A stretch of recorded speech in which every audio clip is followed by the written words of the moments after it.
See, here's the thing. I don't care who you are, where you come from, or what kind of gamer you think you are. Right now, at this exact moment, is absolutely the greatest time in history to love video games. Period.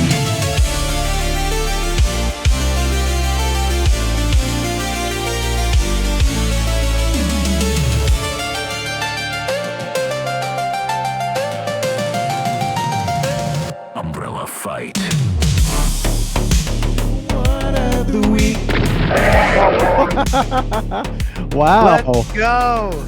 Okay, well, that played. Hey, I enjoyed that. Yeah, don't worry. That's a glitch in production, but you know what? Was that foreshadowing? Was it foreshadowing? Yeah, that's maybe a little bit of foreshadowing. Hello, everybody. Ladies and gentlemen, boys and girls of all ages, welcome to the one, the only podcast of the millennium. My name is Nathan, and I am your host, the host with the most, who doesn't boast. And I will be guiding you through this wonderful world that is video games. Yes. Joining me today is my wonderful friend, John, who's always there, tried, true, and amazing. John, how you doing, friend? Man, I'm doing great. I'm feeling good. It's going to be Love a great to hear night. it. Yes, sir. It's absolutely going to be a great night. We are a little short on hands tonight, as a matter of fact. I don't know where the heck Devin is, but you know what? Maybe he got caught up. I hope he's doing okay. We'll probably connect his camera and audio up whenever he shows up, and we'll take it from there. But for tonight, it's going to be a duo podcast. Yes. All right, so let's go ahead and get cracking. But before we do, of course, we're going to do the one, the only collective quench. Yes. I hope everybody has something to drink handy and nearby. Go ahead and get a cup or mug or glass, a tank or chalice or stein, a canteen, jug or flask, a vessel of any kind. Fill it with your favorite liquid. Tonight, I'm drinking some DDP from a Whataburger cup. Nice. All right, nice. So lift them high, say it loud, say it proud. Umbrella fight, our circle tight. We shine together in the night with laughter loud and spirits in sync. Raise up your glass, and now we drink. Drink. Oh, man. Yes, sir. That Nice. hits the spot. Well, all right. Now that we have collectively quenched our gullets with some delicious liquids, hopefully you guys are feeling fresh, relaxed, calm, chill on this nice Thursday evening. We're going to go ahead and dive right in and talk about some video games. I hope that's okay with you guys. Yeah, I assume so since you're here. Yes. So do you want to talk about what I just recently? Yeah. So before the show, we said a thing, and then we didn't mean to say it before the show, so we could get a live reaction. So I'm going to pretend to do the live reaction again. Say the thing. All right. Hang on. Oh, hey, Nathan, did you What's know up? that GTA 6 is skipping PC on launch? What? That was it. That was the exact reaction. That was it. No, that's so shocking. Yeah. It's interesting. Like, to my understanding, it's going to be for the first year. It will be console only. That almost doesn't make sense to me. Almost. What on earth could be going through their heads? So and this is just what I'm reading, like on Reddit, but apparently it's going to be a little bit more than a year. Supposedly, obviously this is just rumors, but it's rumored to release on PC February 2027. That sounds insane to me, and it is Reddit, so we're going to take that with a huge grain of salt, huge a one, pile of salt, even huge one. Yeah, so I don't know about that, man. Let's put a pin in that and keep an eye on it. Yeah. If that's accurate, the only thing I could think of is we don't fully understand our technology enough to close all of the cheat holes at the moment, and they want to take some extra time, because PC players love to mod and cheat and game the system. By the way, shout outs to Regal Fire for being in chat. I see all of your chat messages. Yeah, he was here early. Dude, let's go. Queuing up. I love to see it. I would imagine that a company like Rockstar would want to make sure that they can close all the loops, make sure that nobody's cheating and hacking, Yeah, I don't know. Getting a bunch of shark bucks in there or whatever they are. Yeah, because I'm outside of that, trying I to don't know look. what the heck they would do that for. Yeah, because I'm trying to look in, I see anything from early 2027 to late 2027, but at the very least, fact, GTA 6 will not drop on PC when it releases November 19th of this year. Okay. Have Well, I'm you sure ever we'll seen get that to. before? I think I have, but I can't recall an exact instance. But typically it's because our console port's done. We're moving it to PC. It's not ready. So it's going to be another 6 months before it's ready for production. Like the devs are doing stuff still. But they've been working on GTA 6 for what, a decade now? Yeah. Does that sound about right? Probably a little more. I wouldn't be A little surprised. more. A little Yeah, more. 11 years, 12 years, something like that. Yeah, because They GTA 5 came out in, was it 2012, 2013? Oh, wow, it was that far back, wasn't it? Yeah, because I remember it would have had to been like 2013 or so because um I remember talking with a friend about it at the place I was working at, and he was like, "Yeah, I picked it up last week and I already beat it." And I was like, "Bro, you just playing nonstop to Dude, 8 hours a day." I remember playing GTA 5 at a buddy's on like his 360. Mm. Yeah, for sure. Damn. Can you even believe that game came out on the PlayStation 4?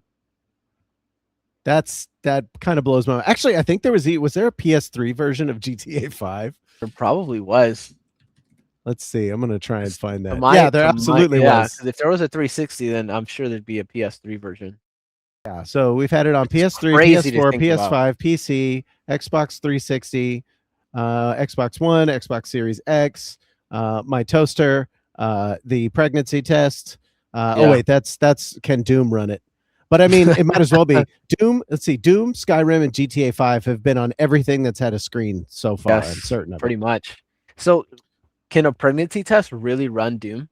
Bro, it's super can. So, but I have to be clear about when they say can it run Doom, what they mean is can I get Doom running on it in any way possible? So you'll have a lot of like the pregnancy test really winds up just being the screen, but if you think about it, this little stick what you pee on, you can just hook certain wires into it and you can absolutely play Doom on the little screen on a pregnancy test. It's kind of nuts. That's nuts. Actually, one of the craziest stories I heard recently. Hey, David, what's up, man? I see you in chat. Shout outs to David and Regal. Yes. We one of the craziest Doom stories I've heard recently is that they had this.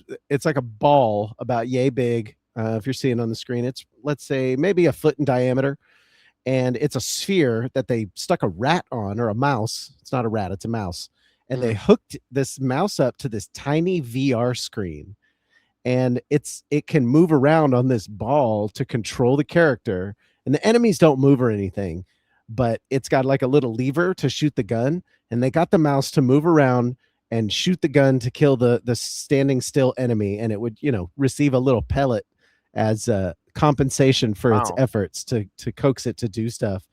And yeah, the mice are playing Doom now. That's how ubiquitous that game is. Speaking of Doom, Bro. yesterday was somebody's birthday. It was Doom 2016's 10th birthday yesterday. I saw that. Isn't that awesome? It's been Dude, I can't believe that's a 10-year-old game. decade. That's as old as my youngest kiddo, right? Oh, man, like I remember picking it up on Xbox One in like when I was like a freshman in high school. Golly. Throwback, right? Yes, bro, it's great. And man, the game still looks great too. Sharp as attack plays. That game goes so hard. Like, man, holds up. The intro scene where you're just on a table. The cutscene lasts maybe 3 seconds, and you're instantly shooting demons and glory killing. And that lead up right to the point of getting into the elevator. You have the theme song going that's like doing the ba-na, shout outs to Mick Gordon. And he cocks the shotgun right at the end of that last. Yes. Oh, man, it gets me amped every time. Doom 2016, for my money, is a perfect video game. It's one of the absolute peaks of gaming in general. But yeah, so Actually, now since we're on the subject, we're actually going to go ahead and do a new segment that I like to call Doom Wad of the Week. Doom Wad of the Week. Yeah, this Doom Wad of the Week. I'm going to talk about something real quick because I played some new stuff. And if you're paying attention to the YouTube channel, I'm uploading some Doom playthroughs of a WAD called Doom 2 in rural only. It's all cowboy-esque Western style stuff, and it's really good, but it's pretty straightforward Doom for the most part, I would say. And if we actually, let me go ahead and swap over to my display here.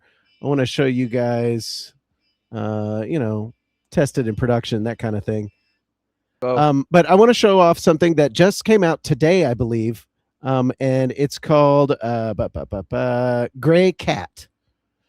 So let me get that ready for you here. And so Gray Cat it's an interesting concept, actually. Effectively, where is it? Let's go with that window right there. Oh, I think that'll work. Can you see that, John? Work okay for you? Excellent. So we'll go ahead and transition the scene right here. This is Gray Cat, and Gray Cat is a Doom WAD, but the concept here is that all of the Doom mappers are twofold. You're paired up with somebody, and one person does the layout of the map, and then the other person textures it, and then kind of sets all the enemies in place, all the items. So you have somebody that actually designs the structure of the map, and then the next person will place it, make it what they will of it. And then on top of that, if you're looking at these graphics here, these are definitely not standard Doom graphics. The guns shoot quicker, the enemies are faster. That rocket launcher feels really good to shoot right there. I played through maybe 2.5 of these maps right before we got on this podcast, and I was blown away by how good this feels. It's super duper fun. The layouts are super good, at least the ones that I've played so far. They look awesome. Those are arch files, and there's more variants of them around. All of the attacks are changed up slightly. Look at him just laying waste to those guys. Kicking. Yeah. So this is Gray Cat. If you're a fan of classic Doom, I highly recommend this. It's just free. If you've got Doom 1 and Doom or Doom 2 specifically, you just go grab the WAD right now. Just type in Gray Cat Doom on YouTube. There's a Doom World forum that you can probably hunt down, but that's the easiest way to do it, is Gray Cat Doom on YouTube. You'll see the trailer almost instantly. Check out the comments. There are links in the description there. This is 25 levels too, so it's not nothing. It's not a full Megawad being 32 maps, but 25 is almost the way there, so it might as well be a Megawad. Oh, and check out that pyro demon right there. Our good friend Roi, shout outs to Roi. He had a pyro demon or 2 or 3 in one of those custom maps he put together. Whoa. And it was good to see that make a comeback in here. Look at that slaughter right there. Look at that swarm. There it is, Gray Cat. Man, I want to go play Doom now. Yeah, dude. So that is Doom Wad of the Week. That's Doom Wad of the Week. So I would like to, every week, since I am playing Doom as much as I am, I'll go ahead and shout out something new that I found, because I typically am exploring a lot of that kind of stuff. And yeah, Gray Cat, go check it out. But typically we start off with John and Devin chit-chatting about what they've been playing. So let me get out of the spotlight for a minute and ask old John. I know what you've been playing, but yes, let's talk about it, friend. What's been going on in your world? So I guess we should talk about Half-Life first now, since that's what I have footage of. Yeah, I think that would be great. So I now, granted, I haven't played, honestly, as much Half-Life as I've wanted to. Sure. But it's crazy. I've honestly been enjoying like the time that I've been playing Half-Life, because it's like I almost savor it a little more, if that makes sense. Sure. Yeah. Oh, absolutely. I think it's really important, if you're playing a game that you're thoroughly enjoying, to savor it. And I'm actually going to talk a little bit about savoring the game later on when I talk about another game that I've been playing. But I digress. Go ahead. No, please, no worries. But yeah, it's interesting because like this is quite literally where I left off on last week, and Yep. I got to play some, just before the pod, and it's pretty cool because it's like I said, I feel like I can savor it a little bit more, whereas I'm not really flying through it. Um, Typically, like for me, I go through games pretty quick. Yeah. Like when I find something that I like, I will like hyperfixate and just only play that game until I finish it. But with Half-Life, I've been taking my time a little more, and it's been a lot of fun for a lot of the different things that we've talked about. So Oh like, yeah. Look at that again, grenade. like look at it just in the air. Good try, Like buddy. yeah, like good luck. And this is funny here. I'm like having to juke this tank out because I have absolutely nothing for it, but I need to get over here. That's really funny. By the way, shout outs to Hollow Attorney. I see you in chat, friend. Welcome. Yeah, so I'm gonna pause you for just a second. I'm gonna let you finish. Of course, no Quote worries. of Kanye. Guess what I played this week? I'm glad you brought that up because I was gonna ask you because I saw a little something on Steam. I'm sure you saw. I got the itch because I've been watching you play this. I played through. I haven't gotten this far, but I'm fairly close.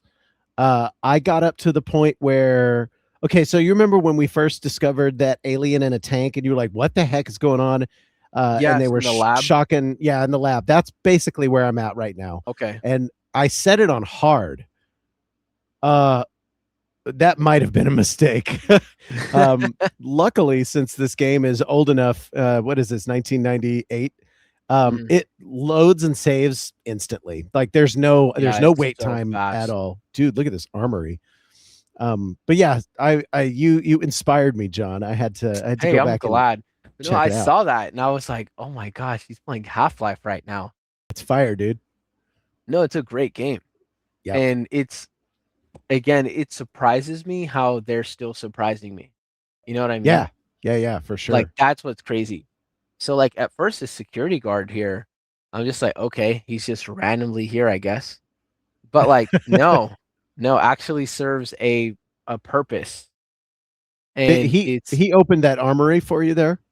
yes. And now at this point I hadn't made the connection yet that like, oh, these random security guards are going to be stationed in areas to let you into certain places of the Black Mesa facility. Yep. And that was really cool to like realize like, oh dang, like I need to be mindful of where these security guards are because that probably means there's a door that only they can let me in. Heck And that's been cool because it's like, again, I mean, this might just be me speaking from ignorance, but it's crazy to me the brilliance that was around in 98 when it came to gaming. yeah. Because it Absolutely. seems like that's this is what I always think about. It seemed like such a stark contrast of what we have today in like the gaming sphere. Yeah, that was bad. That was bad. that sniper was hate just that sniper. he was I cheating. hate for sure. him. I I hate see him. you have okay. You have 10 grenades right here in your MP5 or whatever this is. Man, I would have sent that guy a grenade for sure. Dude, so and it's funny, like I just now realized that launches grenades now that you say that. Oh, really? Yeah, I You didn't never realize do it like did. alternate fire? I hadn't tried on the MP5. Oh yeah, no, it's those grenades are gonna Whoa. come in mega handy. I'll need You're to welcome. try that. Yeah, I have playing through it on hard. I've gotten some rough situations where I've needed to. Oh yeah, I had to get him inside the Yeah, I had to detection coax zone him. there. I don't know if you saw that, but I was like hitting the door of it. It was Sir, really funny. please. I was Sir, no, I was please I was open the literally like, door. please open the door.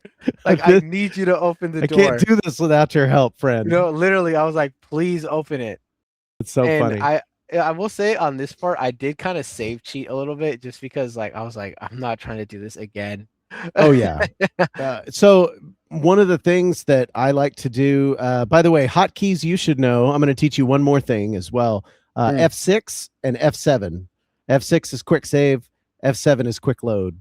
So you just hit F6 and do your thing. And if you die, it should load on that quick save if it spot. doesn't, I can hit F7. Uh-huh. It's very Okay. helpful. That makes sense. Look at what I do to this sniper here.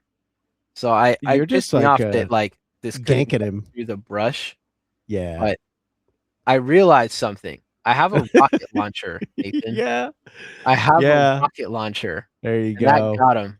Like hearing the death noise coming from that little sniper's canopy felt so good. Oh, no doubt. He looked like he was causing you some trouble. I can't stand the snipers.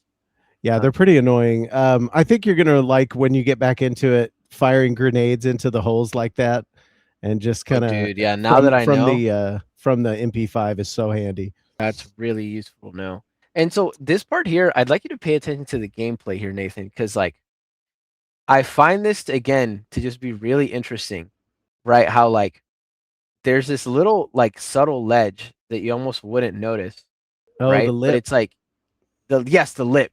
And it's like, dude, I was able to just cheese this tank from here. Hell Like yeah. I was just good. Like I was safe. And it was really cool because I'm just like it makes it make sense in a way.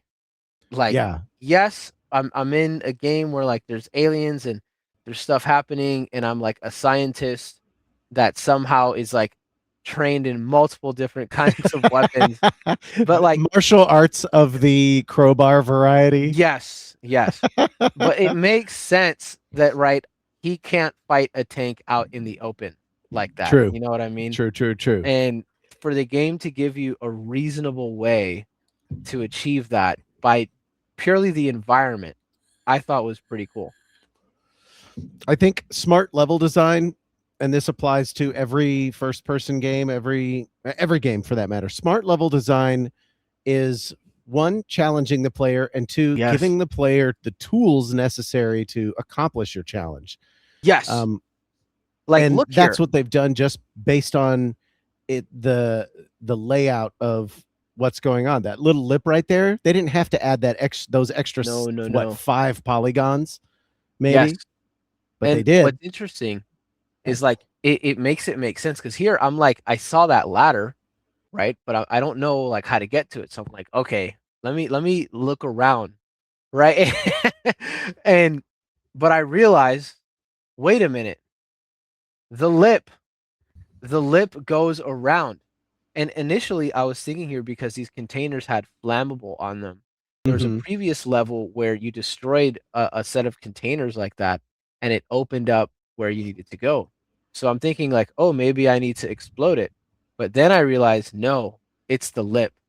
And the security guard wouldn't get out of my way. It made me so mad. I'm like, okay, so I do have to point out that Half-Life, it didn't work right here where this security guard wasn't getting out of your way. But I do have to point out that there have been a number of times that I was playing through it again, where if you bump up against an NPC, they'll move because it's like they built in, oh, we don't like it when NPCs get in our way. Let's make sure that we have some kind of code that tells the NPC, hey, this player's trying to get by here. You should move your ass. You know? No, he was blocking me. It made me mad. I'm like, move. Listen here, you son of a gun. I was like, get out of the way. It was really funny. Yeah. But no, it like to your point, like the level design is honestly what astonishes me each time because like I said, it's like I'm still being surprised and I'm pretty far into the game. And it's cool that freaking Gabe and his team were just like in 98 we're like, yeah, let's make our game this way. And the other day on Twitter I saw man, that was a killer shot, by the way. Thank you. With the crossbow. Thank you. Thumbs up. Thank you. I saw a reaction like blog post from Hideo Kojima when he played Half-Life for the first time. Whoa, that's legendary, dude. Yes. It was just like he just came up on my Twitter feed. And like, what did he have to say about it? He was like, so it was interesting. What he said was that the graphics aren't that impressive, which fair, I guess, fair point. I mean, yeah, sure. Right. It's Sure. 98. And it's Hideo. He can be picky. He's allowed to be picky. But Yeah. he says that it doesn't matter because the game feels way too good. And the thing Yeah. that he talked about was the level design, specifically in the maps.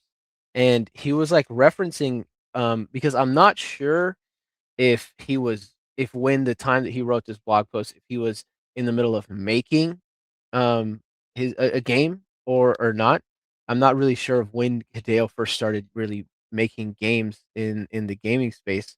But it was interesting because he talked about how he wants to make his games feel this good, essentially. Yeah. So it was cool reading that because it was like, whoa, like this goat, right, of video game. I'd put Hideo up there in that category of 100%. He people. belongs Yeah, there for sure. yeah, 100% agreed. But for him to be like, yeah, this game, I need to be able to make something like this. You know, like I feel like that's really cool to see. And Absolutely. So, no, I'm just to give just you some intrigued. backstory on old Hideo over here, Please, please. I would like for you to guess when his first game released was. When he was the first anything, assistant First anything. director, writer, whatever. Going 90s, I don't know, 96? Damn, dude, 1986. What? All the way back. He did his first game was not anywhere near what he 86? normally does now. The first game he did, he was assistant director on a game called Penguin Adventure, which, you know, not really Hideo's type of thing. Hey, And even in the late 80s, one of his philosophies behind games was, I want to make my games closer to movies than video games have ever been before. And so in 1987, Metal Gear came out on the NES, and there was another system, but starts with an M. I can't remember off the top of my what head. year did you say 87. Metal Gear came out in 87? Metal Gear was first a top-down-ish stealth shooter on the Nintendo Entertainment System, alongside Super Mario Brothers, alongside Duck Hunt, you know, Tetris, all of those games, as simple and great as they were. I'm not dogging them. No, of Hideo was course. already thinking, okay, I need a military shooter that's stealth oriented. And if you've ever played the original Metal Gear, I highly encourage you. Maybe don't play it. It plays a little rough as it's an NES He game. said maybe don't play it.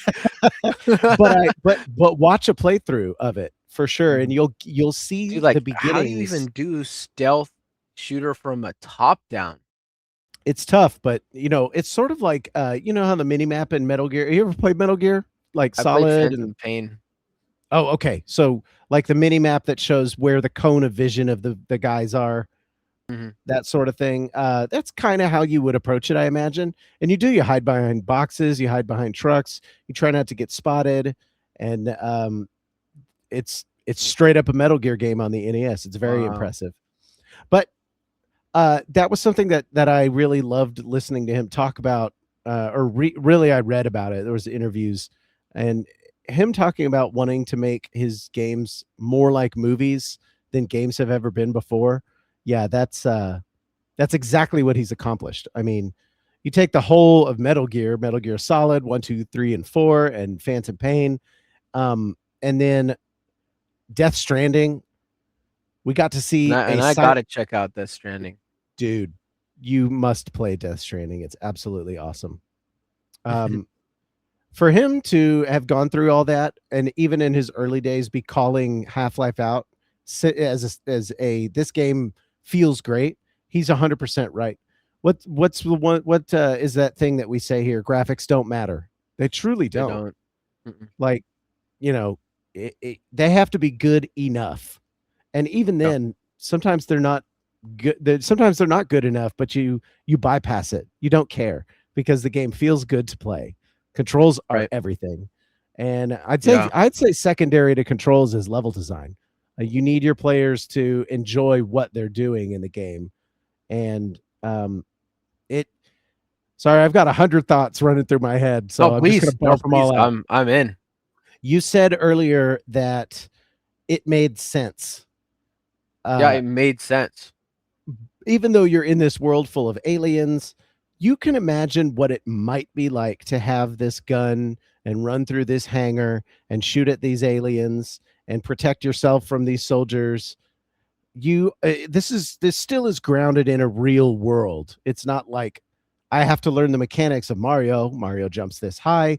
You kind of know how high Gordon's going to jump, roughly, because he's a Yeah, human. your And gun's gonna shoot, and you gotta reload. uh-huh, Yeah. all of this does make sense. And for them to capture it like they did, even in 1998, bang up job. Absolute banger of a game. Just crazy. And also, this is kind of just random, but that thing that I was just on, Oh, like that that, bounce pad? I thought it was a rectum.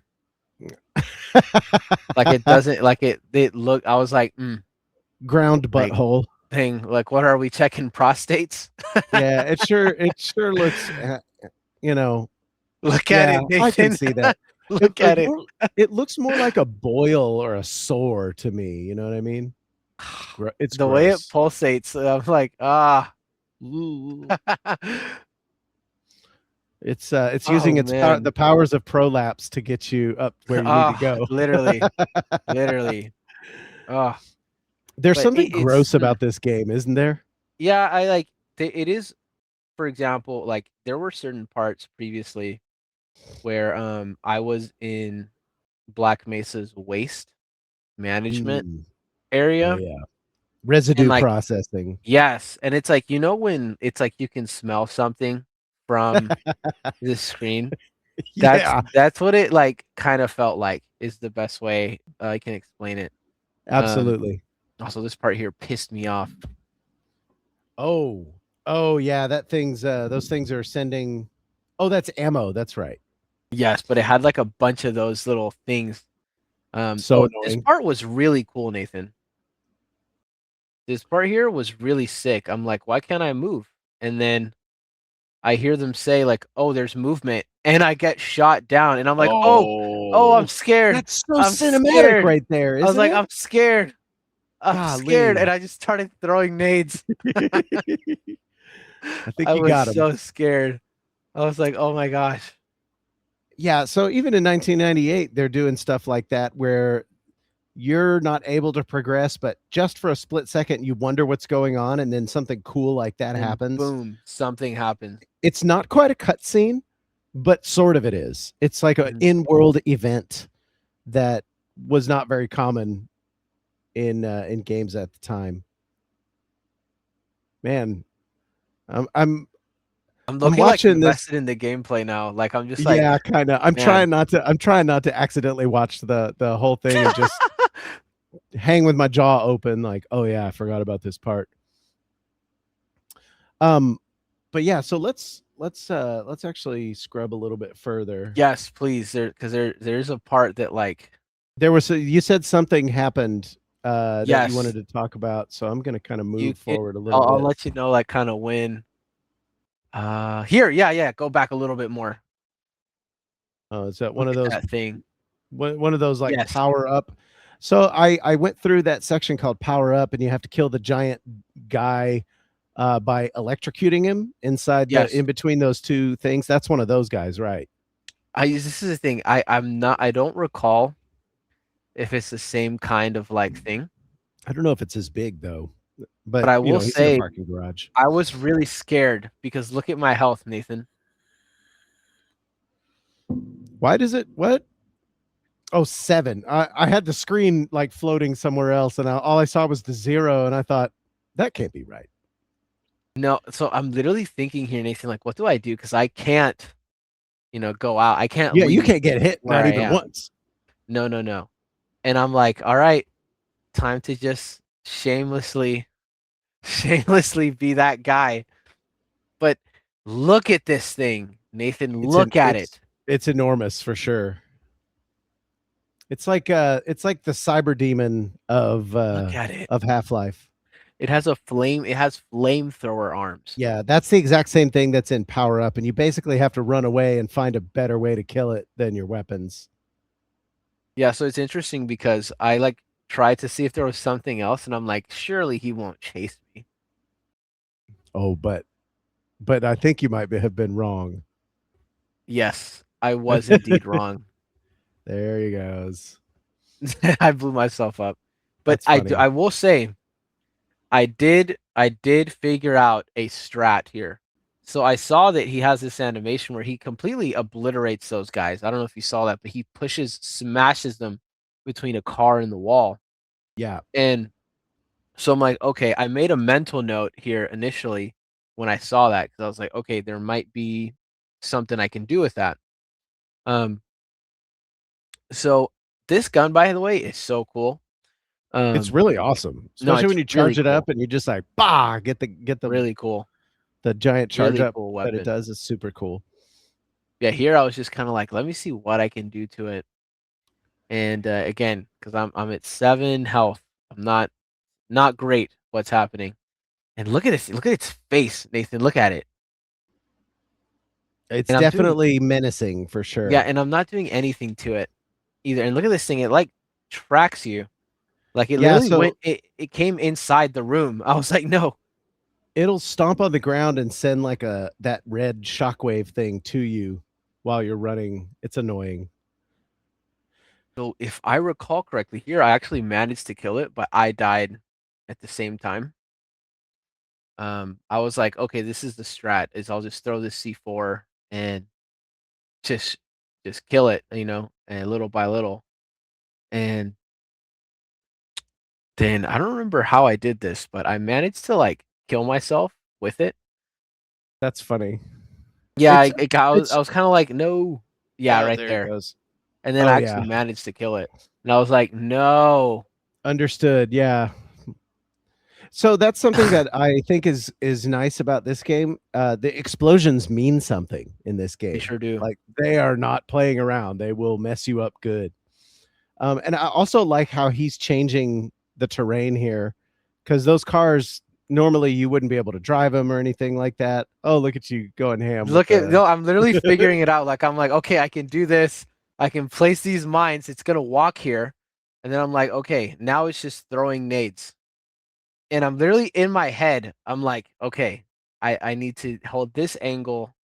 I can't move from here, or else I'm probably gonna die. And then here, something stupid happened where this thing came back at me and killed me. Why did it come back at you? I don't know, but it made me mad. That's really funny. I saw Yeah, the jiggle there. sporadic mouse movement. But here That's funny. I had a pretty good handle on like what I needed to do to kill him, and I get him here on this attempt. Um, You know what I like is that there is probably a better way to do this, but I don't know that there is. And I think that's a testament to a good game. A good game will, if you try something, allow you to do it. You know, like for example, and I think I might have talked about this at some point. When I shoot the wall, I expect there to be a bullet hole. It doesn't have to right. do anything, but I do want to see that I am affecting this world around me, and it's dead. I got it. Huzzah! You did it. I You did got. the I felt thing. good. I felt good Yeah. about doing that the way I did it too, because I was like, I didn't even have to fire a bullet. Saving that ammo. No, literally. Yeah, again, it's just, I mean, how did Gabe do it? Because again, what drives me crazy, and even when you were talking about Hideo earlier, how Metal Gear released in '87, it's just like again such a stark contrast of where the gaming industry, like, could you even have called it an industry in the late '80s? Not really. I mean, well, in the late '80s, yeah, I guess you could have, but not in the same way that we would call it an industry now. It was groups of dudes that just loved their tech, There's, right? I want to make something. Yeah, I think these computers are awesome, so I'm going to make games for it. Yes, And they did it pure out of pure passion. They were probably worried about money. Anybody's worried about, making a sure. living, but they weren't just doing it to make money. They were doing it because they truly enjoyed it. Mhm. And I think that's the difference between a good game and a great game. When the passion is obvious, when it shows through what you're doing here how much you want that. And that's actually going to close out our The gameplay. our Half-Life gameplay there. We'll transition It's back over to it, mm. there. And it's funny because I was thinking as I was playing it, I almost understand the and I say this like in an endearing way, but like I almost understand why like boomer gamers I just mean OG gamers, but why I understand why boomer gamers are like I understand why they don't play new games. Like I understand kind of like that sentiment where it's always like well what's a good way to describe it, right? Like there's almost a hesitancy to trust new games, new products. Sure. And I get it. Like I understand like why that's there because I imagine getting literal peak, right? Purely just made because just to make it, right? Something that was made with genuine like TLC and you see that and then you get like I don't know, High Guard, Junk. you know what I mean? High guard. You Yeah. get Concord, you get Slop, you get Anthem, right? You get so it's interesting because it has helped me kind of see that in a way. Yeah, that's great. I think that's a really cool that you're not only enjoying the game, but you're getting a piece of history, you know? No, literally, that's what it feels like. Like I'm playing a history piece. Love that. Um, Final thoughts on Half-Life so far? 10 out of Hmm. 10? Man, If I you had gotta to give it say, if you had to give it a score right now. right now, right now, I would give it a 9 out of 10. I would save the 10 for how the ending is. Okay. Once I like see what the ending is, see what happens, then you know, maybe it'll go up to a 10. But I will say like peak gaming, literally like peak gaming, peak Valve, peak Gabe. Like it's literal love letter to gamers. Absolutely. Well, yeah, so I want to pivot real quick. Unless you have anything else that you were playing this week, feel free. No, really, other than Half-Life, I've been playing a lot of Overwatch. They recently Sick. they did an anniversary event for the 10-year anniversary of 10 Overwatch. years. I know, and it's crazy, Nathan, because like I've been playing Overwatch. Like Overwatch came out earlier this week in 2016, and Okay. So I got Overwatch and Doom 2016 came out around the same time. around the same time. Yeah, really close, Oh man, really close. that's And really hey, effing with my timeline here in Overwatch my won head. Game of the Year too that year. And you know what And else came out again, that year mm, was is Hitman. yes, Hitman came out yes, Hitman that did year as come out well. that year, For Giant and Bomb. So shout outs to Giant Bomb. They were the people that cut my teeth on gaming podcasting, and I listened to them for a long time until Jeff Gersman left. Shout outs to Jeff. They gave that year Game of the Year to Hitman, and Doom came in second, and I was pissed. As pissed as one needs to be about a dumb right, list. But hmm I was like, come on, it's yeah, Doom and it's perfect. But Hitman is fucking awesome. So I mean, dude, I get it. I I need to get it. play Hitman. You haven't have you ever played any Hitman games? No, and what's crazy is I have I actually have the Hitman like definitive edition that comes in like the metal case with like the 3 discs. I picked Oh it up at a yeah. garage sale for like $10 Dude, for my freaking Xbox. steal. What Yeah, a no, steal. I just I need to play it. I played a little bit of it, but Yeah, yeah, it's it's good crazy. Like stuff. Overwatch won Game of the Year that year. That's And awesome. I will say it's fascinating to think about because I remember getting Overwatch for my birthday and being like, "Oh my God, what is this game?" And it was my first time really ever playing a multiplayer game. Like genuinely. Like prior to that, the Really? only multiplayer game I had played on my Xbox One was maybe Destiny. They have a Crucible game mode that you could play. And Okay. maybe I guess also Dark Souls 3. Like a Eh, bunch of, I wouldn't count that as multiplayer, but I remember like playing Overwatch, and that was the first heavy multiplayer game where it was solely like you're gonna be playing against other people yeah. and playing that, and then like I'm still playing that game like 10 years later. And one thing that they did for the 10-year anniversary is they actually added back the original game.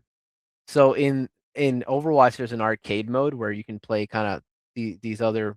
They added Overwatch Classic, so you play the original game as it came out with the original characters that were in it, untouched. So like any changes that they made to the characters, it's out of the window. It's how the game was when it dropped in May of 2026 or of 2016. And it was crazy Wow. playing that game mode because it was like, whoa, like I remember this. I remember these maps. I remember how this character felt, and I could tell how different they feel now in the game. And it was crazy because like there were certain things that you could do in Overwatch Classic that you can't do anymore. Oh, In really?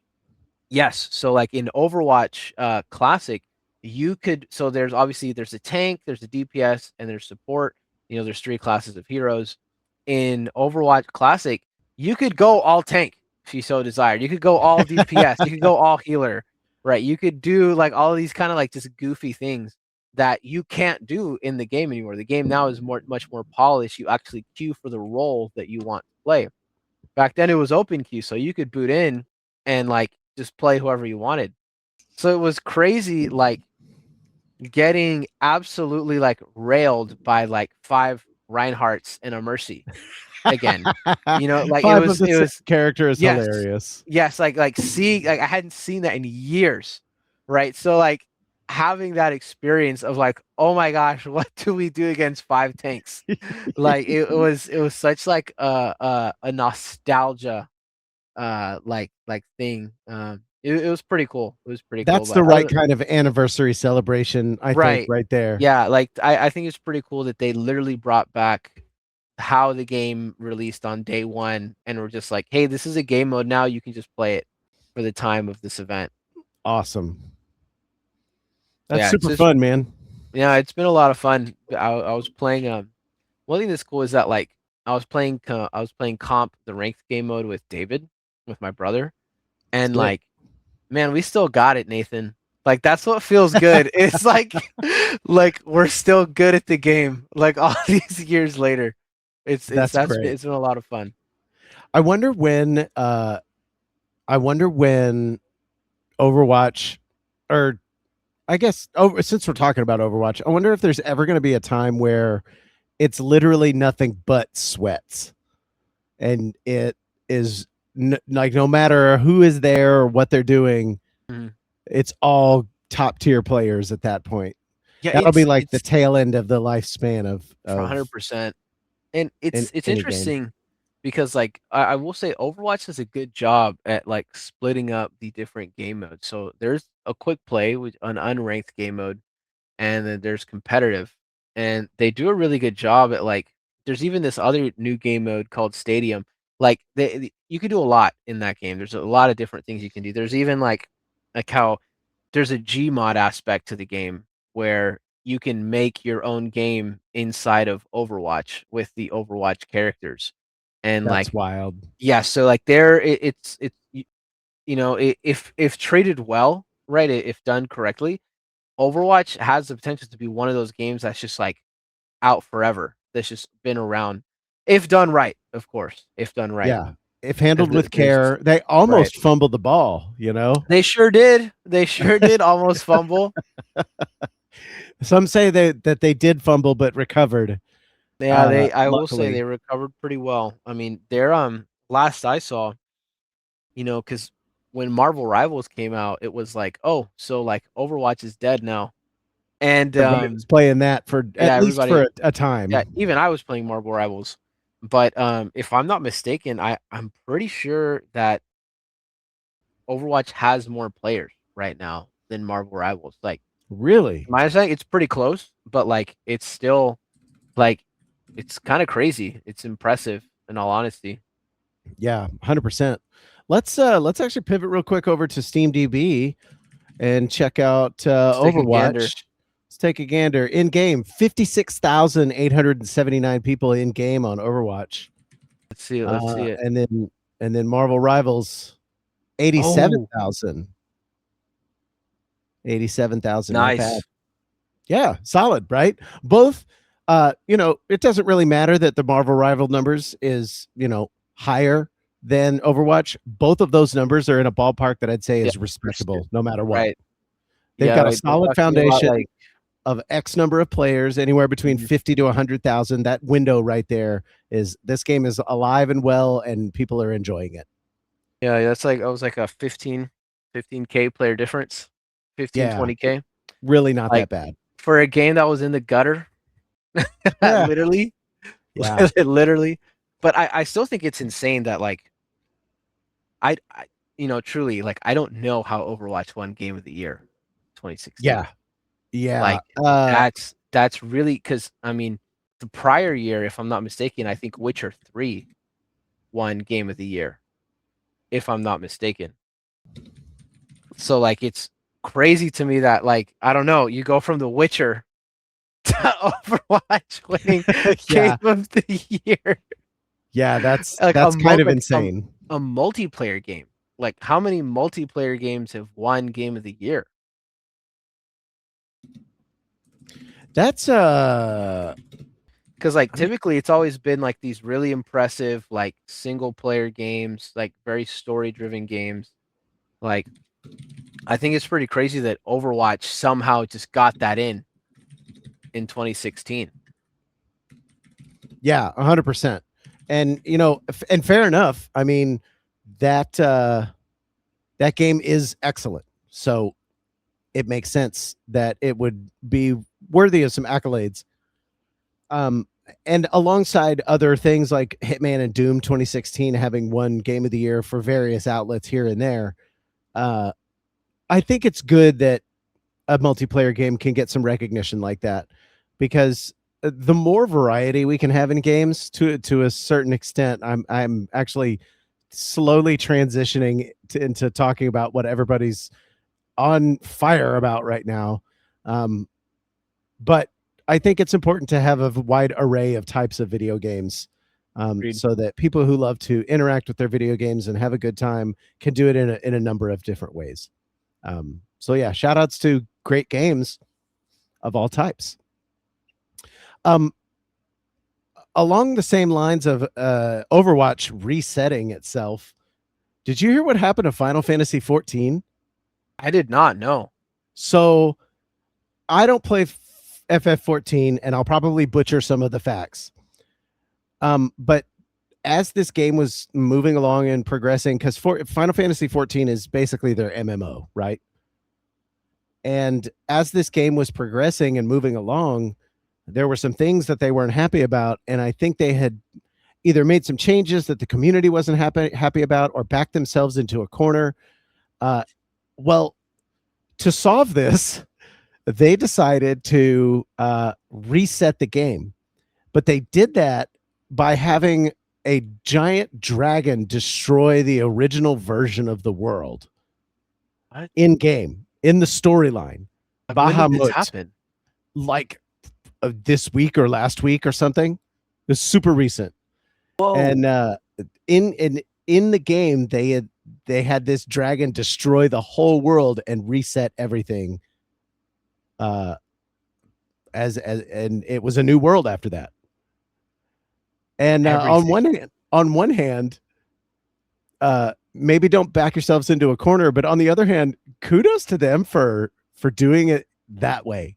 Not just saying, "Hey guys, we hear you. We're listening," with some dumb PR release. No, they were like, "Dragon destroys the world. Got it. Boom. Just write it into the game." And then now they're able to kind of move along and keep the game going. clean slate.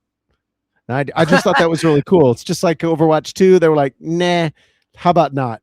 Which is the not good way to do it. But I think a Right. dragon destroying the world as part of your in-game story, that's how you should handle that. Dude, so this is an MMO. I didn't even know Final Fantasy was. I'm very like I have no idea anything about that series. Yeah, Like so I didn't realize that Final was an Fantasy is not MMO. really in my wheelhouse. I just think the events were cool. And FF14 is MMO. Most of Final Fantasy games are very much self-contained, single-player, turn-based type of things. 14 is a different beast. It came out in 2013. It's been on PS3, 4, 5, Xbox, Series X, all the way, all the systems in between. And yeah, man, super cool. That's kind of Love crazy events. that I love seeing they, events like that. yeah, that's kind of crazy that they were, releasing story games and were just like MMO. Yeah, like, huh? Just MMO time. David says, "Nah, we were cooking in comp." He shout outs to you and him doing No, awesome we in comp. we were, man. We were, man. I was playing healer. I'm it's my best role. Is I'm really good at support. And Hell David yeah. was playing this tank character named Sigma, who's has some really cool lore. He essentially was driven insane because he saw into a black hole. Oh, that's sick. No, it's pretty cool. And his like what he fires, he somehow has the ability to create these kind of small black holes and will like shoot them at people. And That's awesome. with me being the healer, I can just keep him alive. So he's just cooking, just murdering. It's pretty fun to watch. Amazing. Well, cool. I'm glad that Overwatch is still giving you a good time even a decade later, you know? Even a decade later. The testament to a well-constructed video game. Right. So, I'm going to pivot over to a new game that I picked up. I said I was going to play it last week, and I went ahead and started playing it. I'm just going to show footage from my live stream, so Dude. it's going to look. There's going to be two me's on the screen if you guys are watching live, but that's okay. Replaced. I picked up Replaced, and I started playing through it. John, this is so your type of game. Dude. It's story driven, but also it's slightly challenging. You can die, but there's a lot of dialogue. There's a lot of story beats going on. So this guy right here, this is Warren. Warren works for this corporation, and he helped design an AI called Reach, REACH. And an incident happened when he was working late one night, overworking himself. And whatever happened during this incident put Reach inside his head. He is now Whoa. one and the same with this AI. And so this AI is like, whoa, what? Like you saw this line just now. He says, what do humans do with all this external information? Yes. And Warren's like, you just sort of kind of get used to it after a while and tune Yeah. out a lot of it. Whoa. So yeah, whoa is right. This game looks fabulous. My video right here is not even doing it justice. Okay. This is like a compressed, recorded live stream, and YouTube still looks good, but it's nothing like when you're playing the actual game. This game is fabulous looking. The lighting is amazing. The colors are good. The set pieces are awesome. The dialogue's really well written. And so I'm trying to escape this. I tried to escape this corporation, and you'll appreciate this story. I think. Dude, I love the perspective of the camera. It's cool, right? It feels cinematic, but it plays like a 2D side scroller. And there are sections where you can like go up some stairs and go kind of in and out of the foreground a bit and background. But mostly it just kind of plays on the same plane, but it still gives you that feel that the world around you is alive. Look at all the detail in this, man. It's nuts. Like mega impressed by how this looks. So Warren escaped the facility here. The facility was on fire for some reason. I haven't quite figured out exactly what's going on. You're getting There's a shot lot of at. yeah. The what do they call these guys? Oh, I can't remember. There's a specific name for them. But they're chasing me, trying to get me back. I've got the AI in my head, and in this world, there's like a class. It's like a class system, and then some of the folks that are not so great, they're basically used for body parts to attach to other people, Wow. and then when they're not useful anymore, they just dump their bodies into this big pile of, down in the sewers, basically. And so I was trying to escape all these guys shooting at me, running away, and I finally found my sick cyberpunk jacket. Look at that long trench coat.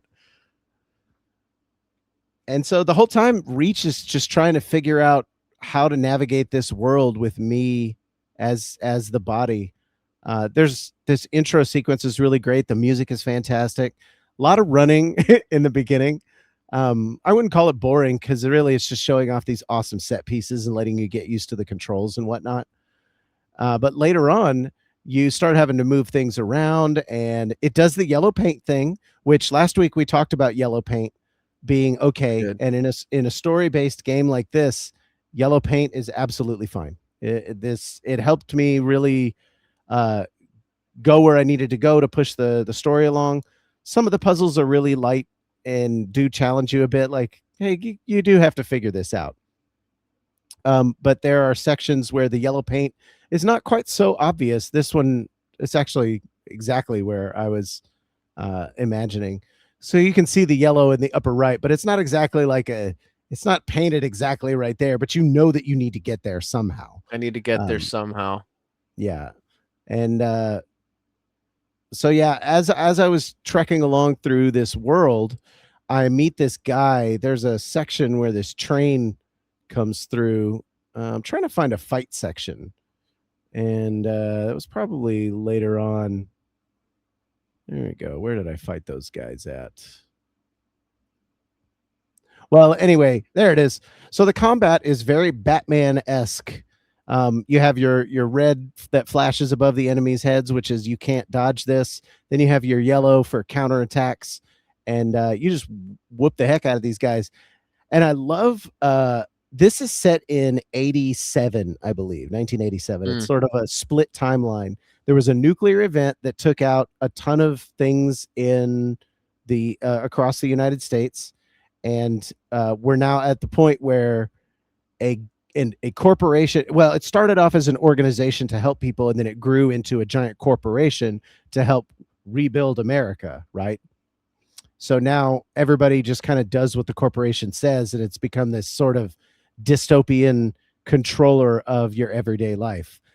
For example, you find a note that says, hey, we're actually evicting you from your apartment, and you don't really have a choice, but if you want to apply for one of our government places to live, you can do that, and then we'll let you know if you get approved, that sort of thing. It's kind of awful the way that they're treating their citizens, and these guys, they're sort of like the raiders, if you will, of this world. They kind of do what they want, and I think they might be cannibals, but they're easy enough to, yeah, 100%. So yeah, Replaced is a fantastic game so far. I'm having a great time. I've met a lot of interesting characters. I met this girl who appears to be about 12. She's let me see if I can find the later on section here. Oh yeah, okay. So I go down into this arcade, and this is the type of game where you get a quest and you figure out what this person needs, and then you go find the thing, and then you bring it back. So I brought her some electronic parts, and she was able to fix up one of her arcade games, right? And she said, well, because I need her binoculars to give to this other guy who's working on a telescope. And the telescope is to see, there's a big wall that divides the corporation from the outskirts of the city where, the poors live. And they want to be able to infiltrate the wall for some reason. I haven't quite got there. But she says, I'll give you my binoculars so you can repair your telescope if you beat my high score on this arcade game. So it switched to me actually playing this arcade game. It's like a classic 1980s pick up the guy, take him to the hospital. Now this is actually really cool because this particular video game that I'm playing, I pick up these dead bodies, or I think they're dead. I don't know if they're dead, but I pick up these bodies, and I couldn't quite figure this out. But I take the scissors and I take the pancreas and I move it from one person to the next. It's organ replacement, the video game. Whoa. It's really I don't know what the word is, but it's unnerving that in this world somebody made an arcade game about organ harvesting. Yep. Kind of gross. But yeah, I managed at some point to beat the high score, and I just love this arcade that they did right here. Really cool. It's so sick. And this little girl, Susan, she's so sweet, and just like, I don't have any friends. So, I mean, we can be friends, but you're going to have to do something like to show me that you're an actual friend. Can you go get me electronic parts? And I was like, yeah, man, I got that. So I get the electronic parts for her, and she fixes up the arcade. Then I get my binoculars and go talk to, let me see. We have the very tail end of this. I gave my binoculars. There's Susan's binoculars. I gave the binoculars to this guy and told him, "Here, you can fix up your telescope, but make sure you don't look through it, and that nothing shines through it. Otherwise, you'll burn your eyes." And the guy was like, "Yeah, whatever." So then he does it, and then he burns his retinas out. Moron. Oh yeah, there's David with his eye patch. But yeah. Replaced is awesome, man. I'm having a great time with it so far. The story, it's intriguing, and I don't have all the puzzle pieces. I wish I could spell out a little bit more for you, but it has built a world that I believe, it's not, it leaves no detail for you to guess, except for that it doesn't spell the story out for you, which I appreciate. I like a game that doesn't just, give you everything right up front, right? For sure. I like to be able to suss some stuff out, and I think that's actually necessary in the crafting of a good story. You have to leave space for your audience to truly be a part of that world and dive right in. Give me some context, but don't just spell it out. You know what I mean? So Replaced has done a great job of that so far, and I wish I could. Actually, I probably can shout out the company real quick. I like when games let you play. Yes. Oh man, you don't know what you just actually segued to. So let's see. Replaced came out on Steam. What company made this? Look that shit up, Jamie. Square. Oh no, that's not right. Anyway, Jamie, the AI has gotten a little wonky. I'll look it up later. Doesn't matter. So there's a hot button topic right now in the video game world about a game called Mixtape. Have you heard about this thing? I've not. No. So Mixtape is. I want to try and say this because I haven't played the game, and I want to try and say this as neutrally as possible. Mixtape is a cinematic heavy, almost interactive cutscene, I guess. Like you really don't do much in terms of controlling things. And it only lasts about 3 hours. And from what I gather, it's basically a person and their two friends in the 90s. And it's like a trip down nostalgia lane-ish. Or whatever. I'm sure there's some drama. I'm sure there's some story beats that happen. I mean, I would hope there's story beats. But the issue that people are having right now is that this game came out and you don't really interact with it. So on one side, you have people going like, is it a game? Or is it just a movie that you can do stuff in between some of the action and cutscenes? Are you looking at it? Yeah, I'm looking at it on Steam, and I'm looking at the accolades that it has. Yes, that's the everything has issue. Given it a 10 out of 10. That's the other issue. Okay. Whoa, the other issue even is IGN. Mm-hmm. And IGN don't know how to rate Jack. That's true. So then if you're saying that IGN doesn't know how to rate things, Do they even know how to rate this game? They gave Subnautica 2 a 7. They gave this a 10. And you barely have to play this game. Man, and it's not even just IGN. It's like, It's everybody. So let me count this. That's I'm 1, gonna 2, 3. I'm gonna say that my tinfoil hat is not on, but I could put it on for this. I could put it on for 16 this. different games, or 16 different, I guess, things gave it a 10 out of 10. That stinks of paid journalists to me. Surely a 3-hour, almost non-interactive, quote unquote, video game. Let's see what the people are saying. Can't be. Oh, dude, just wait. Just wait till you see what the people are saying. You've got one side of people who have been playing games for a really long time that like to actually play games and interact with them and be challenged. And then you have the journos, some of which can't even beat the tutorial in Cuphead, singing the praises of this game for no reason.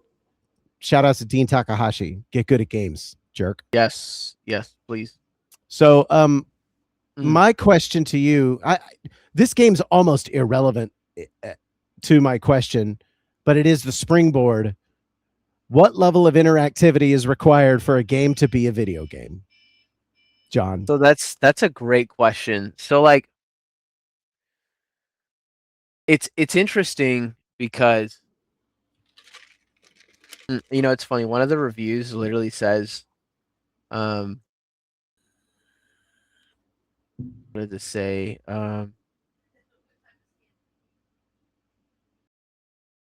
This game should have been a movie or a short film. Great game though. Yeah. But okay, so it's interesting because this is the thing, right? I've talked about a game on the podcast before called Before Your Eyes. Right. Right. In that game, all you do is blink. And very true. Made me sob like a baby. And it's interesting because, like, right, that game has almost no interaction in that you're just blinking. You can move around with your mouse, but like that's about it. Right. But it's a game, So it's like what constitutes a game?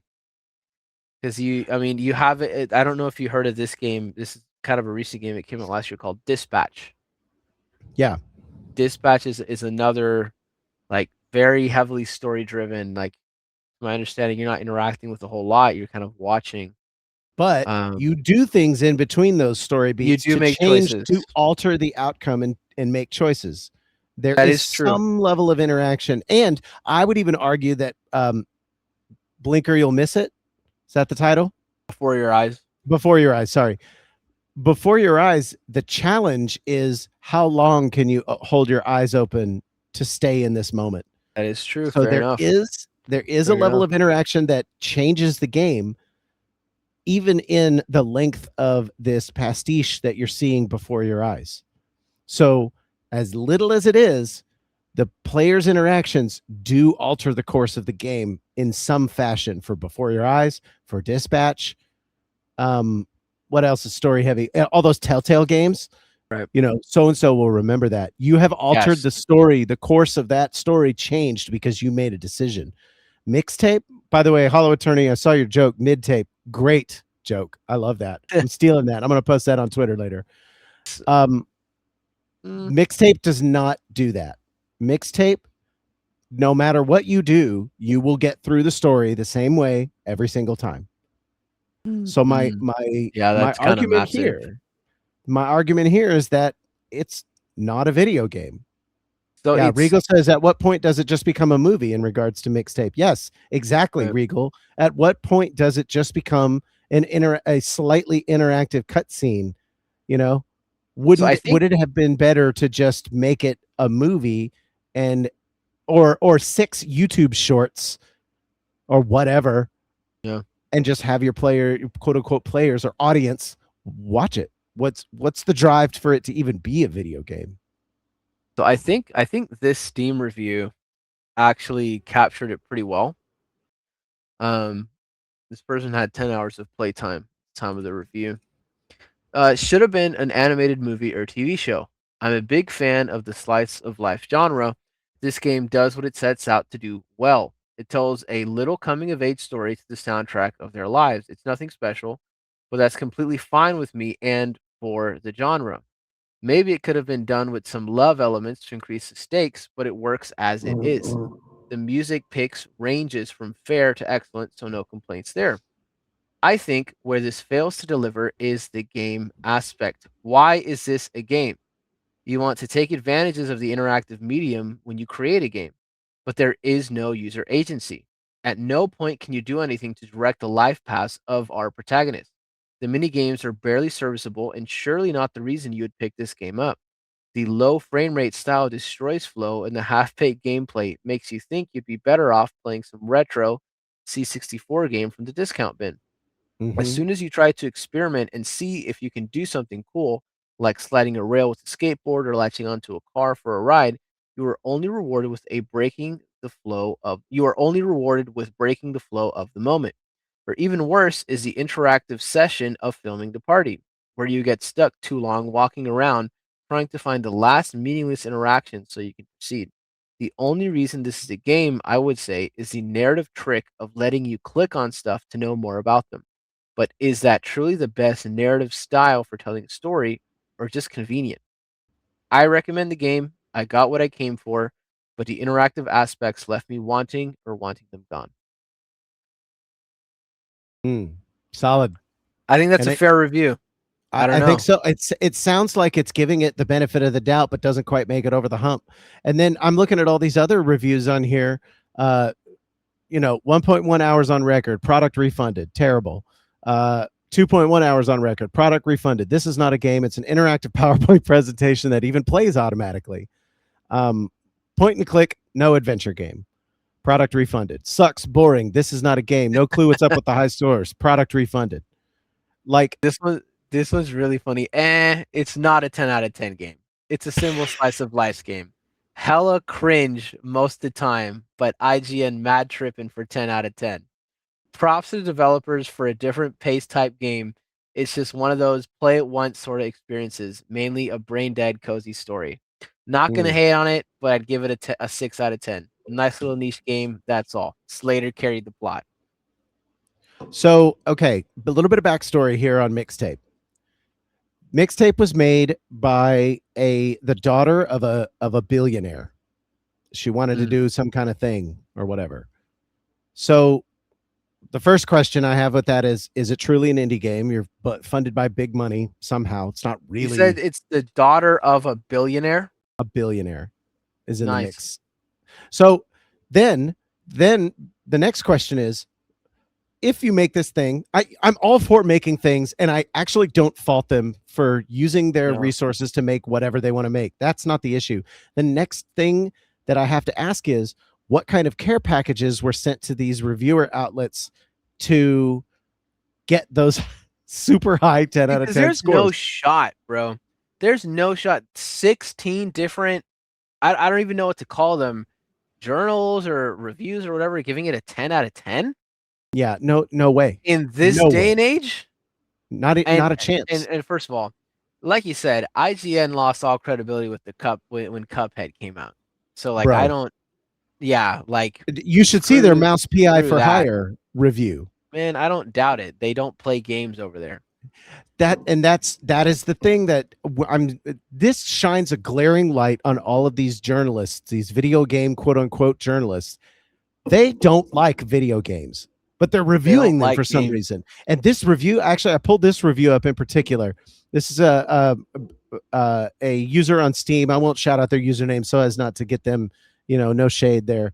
But not recommended. 5 hours on record, so they played it at least once, probably almost twice.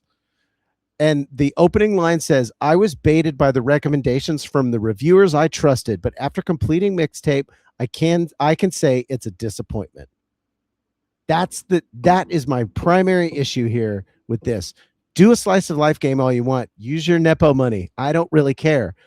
But for 16 different outlets to give this 3 hour, almost non-interactive game a 10 out of 10, you're going to sell a lot of games to people who are then going to go, what the fuck did I just buy? And why was this recommended by so many people?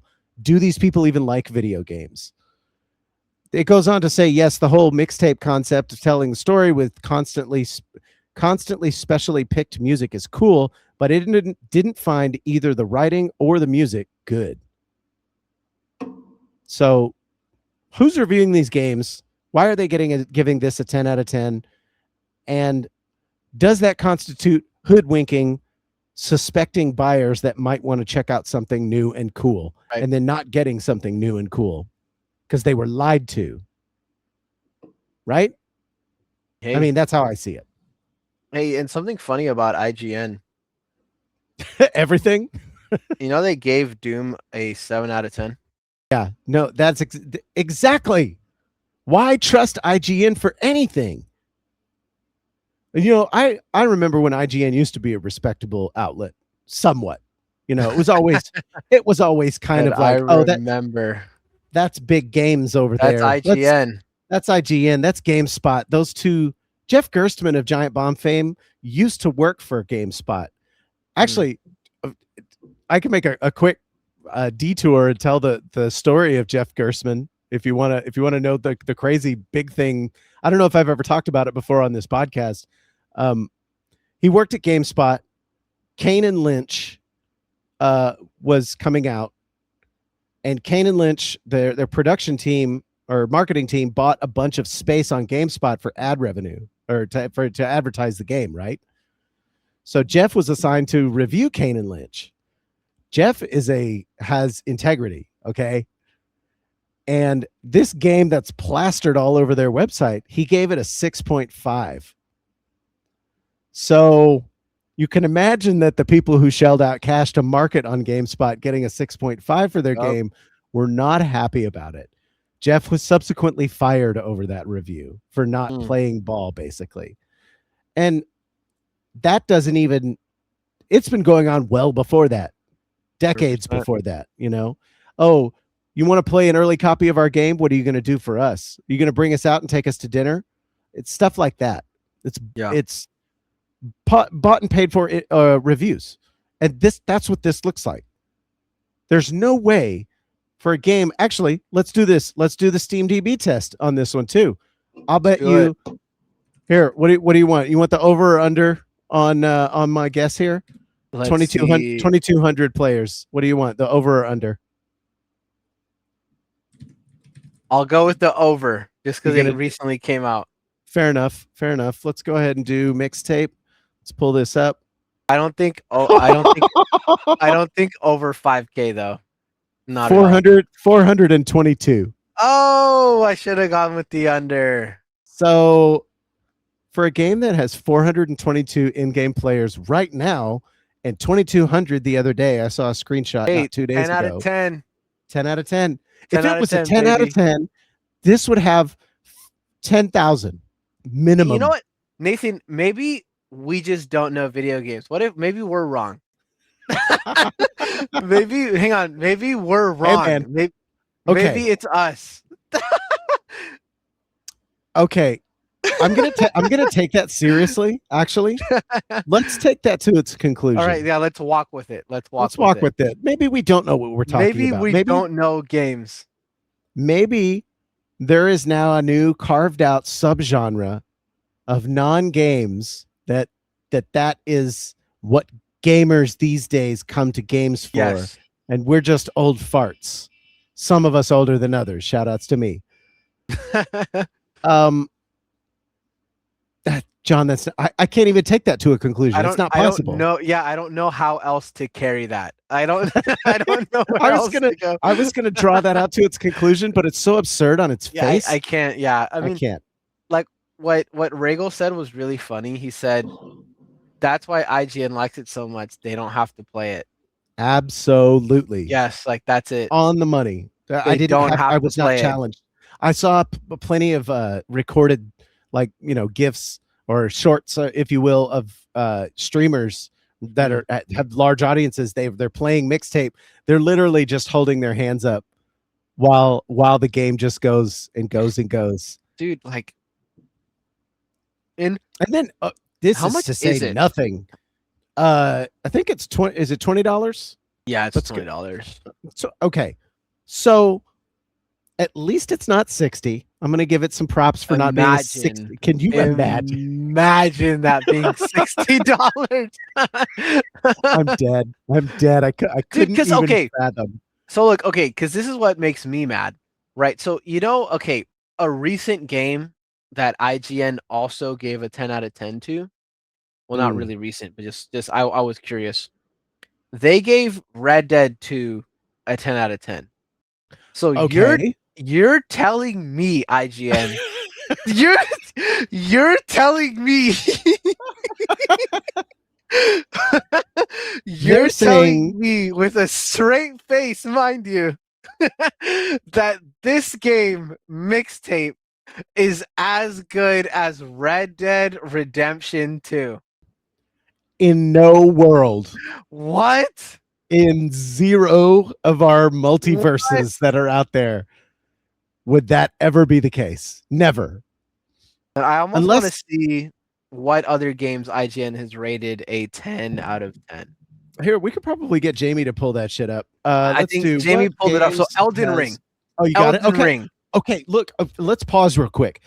We're shitting on IGN for having bad taste, but they're giving RDR2 a 10 out of 10, rightfully so. They're giving Elden Ring a 10 out of 10, rightfully so. They gave Stardew Valley. Bro, Stardew Valley is a 10 out of 10. Which, Stardew Valley, for my money, is an that's 11 what I've out of heard. 10. Have you not played Stardew Valley? I've played I've never touched it. Oh my goodness, John. Okay. I don't know what I know a lot about what you like in video games. I can't tell whether you would think that game's fine or you would absolutely adore it. It's the most relaxing, chill, like, bro, get that game on your Switch, okay? My wife bought a Switch just so she for could play Valley? Stardew again. That's She awesome. played it no less than 3 times on my PC. She played it again on the PlayStation, and she's played it twice on her Switch. It's one of those games that's like, if you love it, you really love Stardew Valley. And Stardew Valley is easily a 10 out of 10. Oh, well, yeah, hey, she put a mod. She's talking to me from the across the room. She said, by the way, I put the modded version on my laptop as well. That's so awesome. Well, hey, Yeah, you should let her know that good. IGN thinks Mixtape is just as good.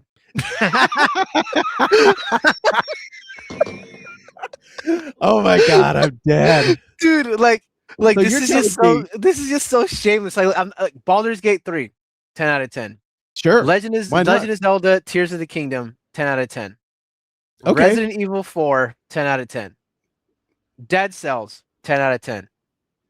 Metroid Prime Remastered, 10 out of 10. God of War Questionable, Ragnarok. but okay. Sure, yeah.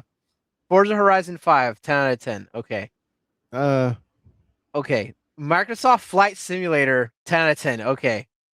Especially with what they did on that last iteration and incorporating like actual world stuff. It's pretty nuts. Like I've flown around my house in Puerto Rico in Flight Simulator. What? Did you really? Yes, dude, like I've fire. Flown around my house. It's pretty crazy. That's Last of Us fire. Part I 2, love it. 10 out of 10. Overwatch, 10 out of 10. Persona 5, 10 out of 10. Half-Life, 10 out of 10. Super Mario Odyssey, 10 out of 10. Undertale, 10 out of 10. Breath of the Wild, 10 out of 10. Metal Gear Solid 5, Phantom Pain, 10 out of 10. GTA 5, 10 out of 10. Skyward Sword, 10 out of 10.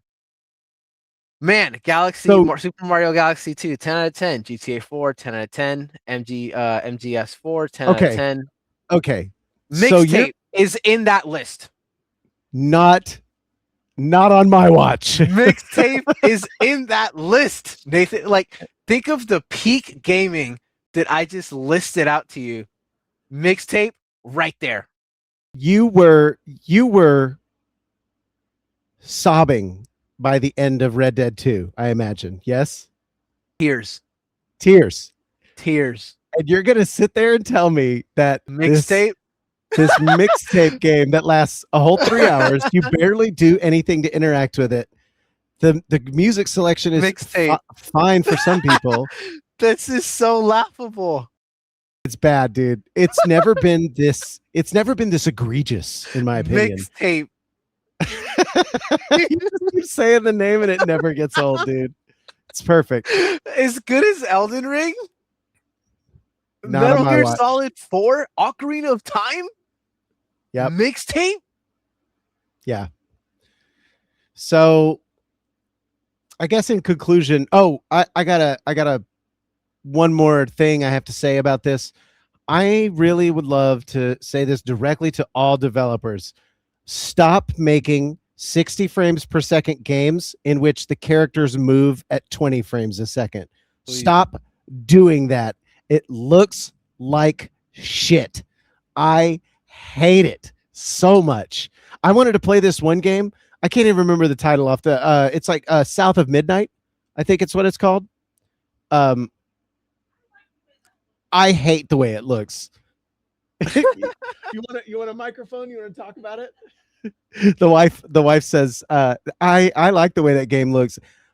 To each their own. I'm not going to knock anybody for liking it. I just wanted to make my stance clear that I fucking hate low frame rate against high frame rate things. It looks awful. I don't care how quirky you think it is. I don't care how cutesy you think you're being. It's terrible. Don't do it. If you're thinking of doing it, stop that. Don't. Stop that. It's a bad idea. Put some more frames in there. Mixtape. Yeah, so without having played it, again, I could be wrong. I could be entering my boomer years, my boomer era, as the kids say. But I don't think I'm wrong. I don't think I'm wrong, and I don't think all the gamers who are shitting on it are wrong. I won't be checking it out. I'm sorry to say. No. Honestly, I will say I haven't bought a new game in a long time. I think really? the last new game I bought was Battlefield 6. That's fair. What have you had the incentive to buy, John? Nothing. Yeah. Yeah, nothing like coming out. Even like the only thing coming out that like actually like I will be there, like I will purchase it. I'm gonna like might take a sick day just to play it. Will be GTA 6. Like other than that, nothing really piques my interest. Yeah, I can see that. And let's be real about GTA 6. There's a lot of people who are throwing a lot of shade at GTA 6, and frankly, I don't understand why. Yeah, GTA 5 is fire. Yeah, like as far as I'm concerned, like it's like, you know, Rockstar can do what they want.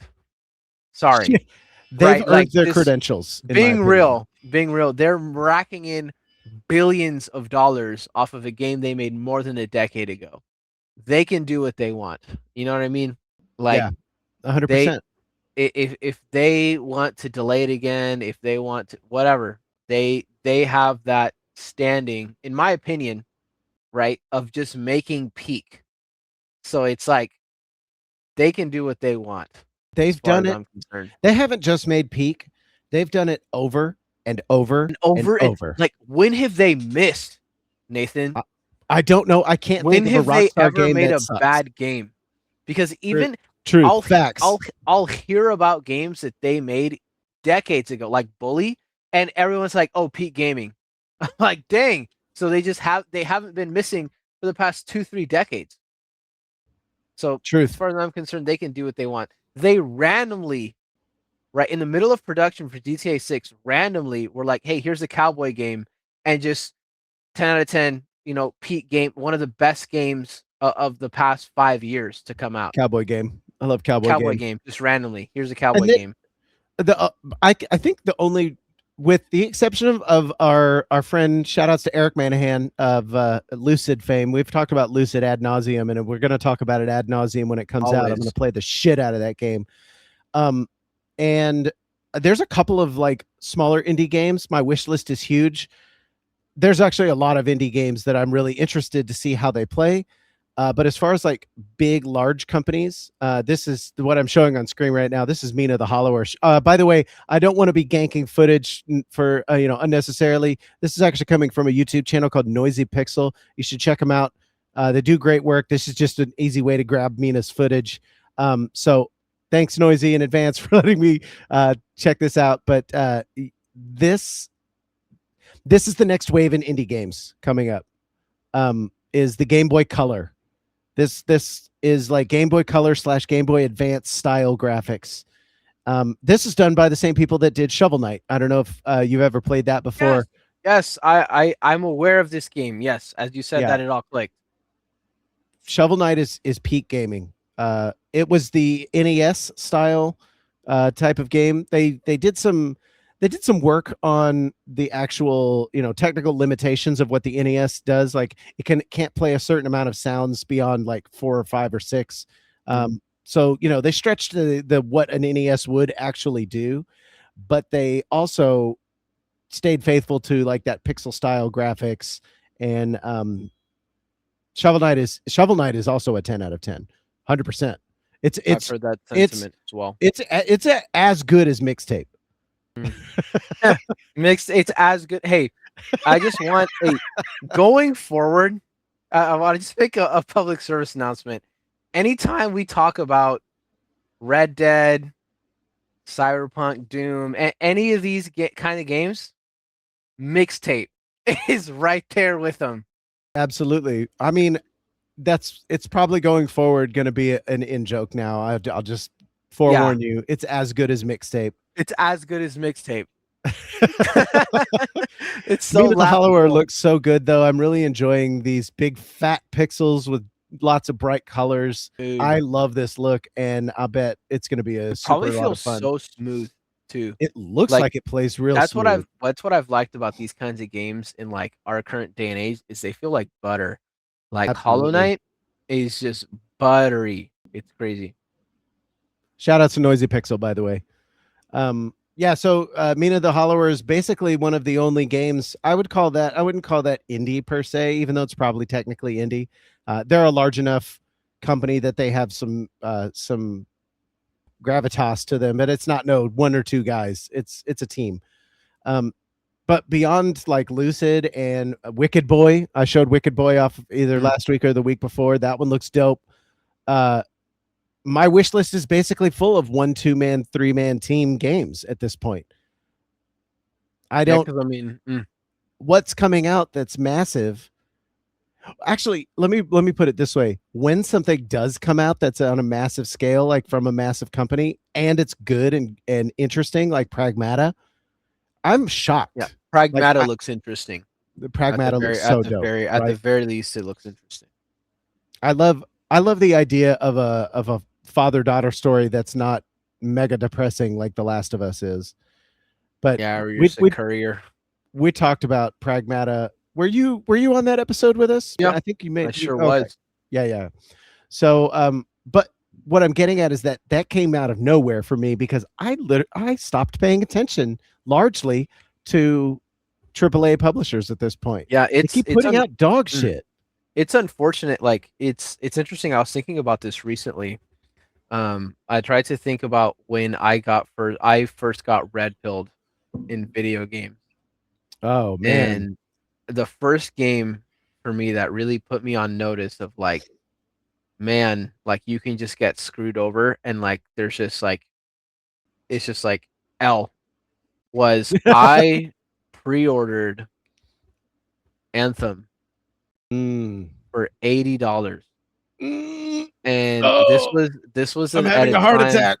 Yes, this was at a time I had my very first job. I was 16. I was working at Whataburger, flipping patties, and I saved up to pre-order Anthem because it looked sick.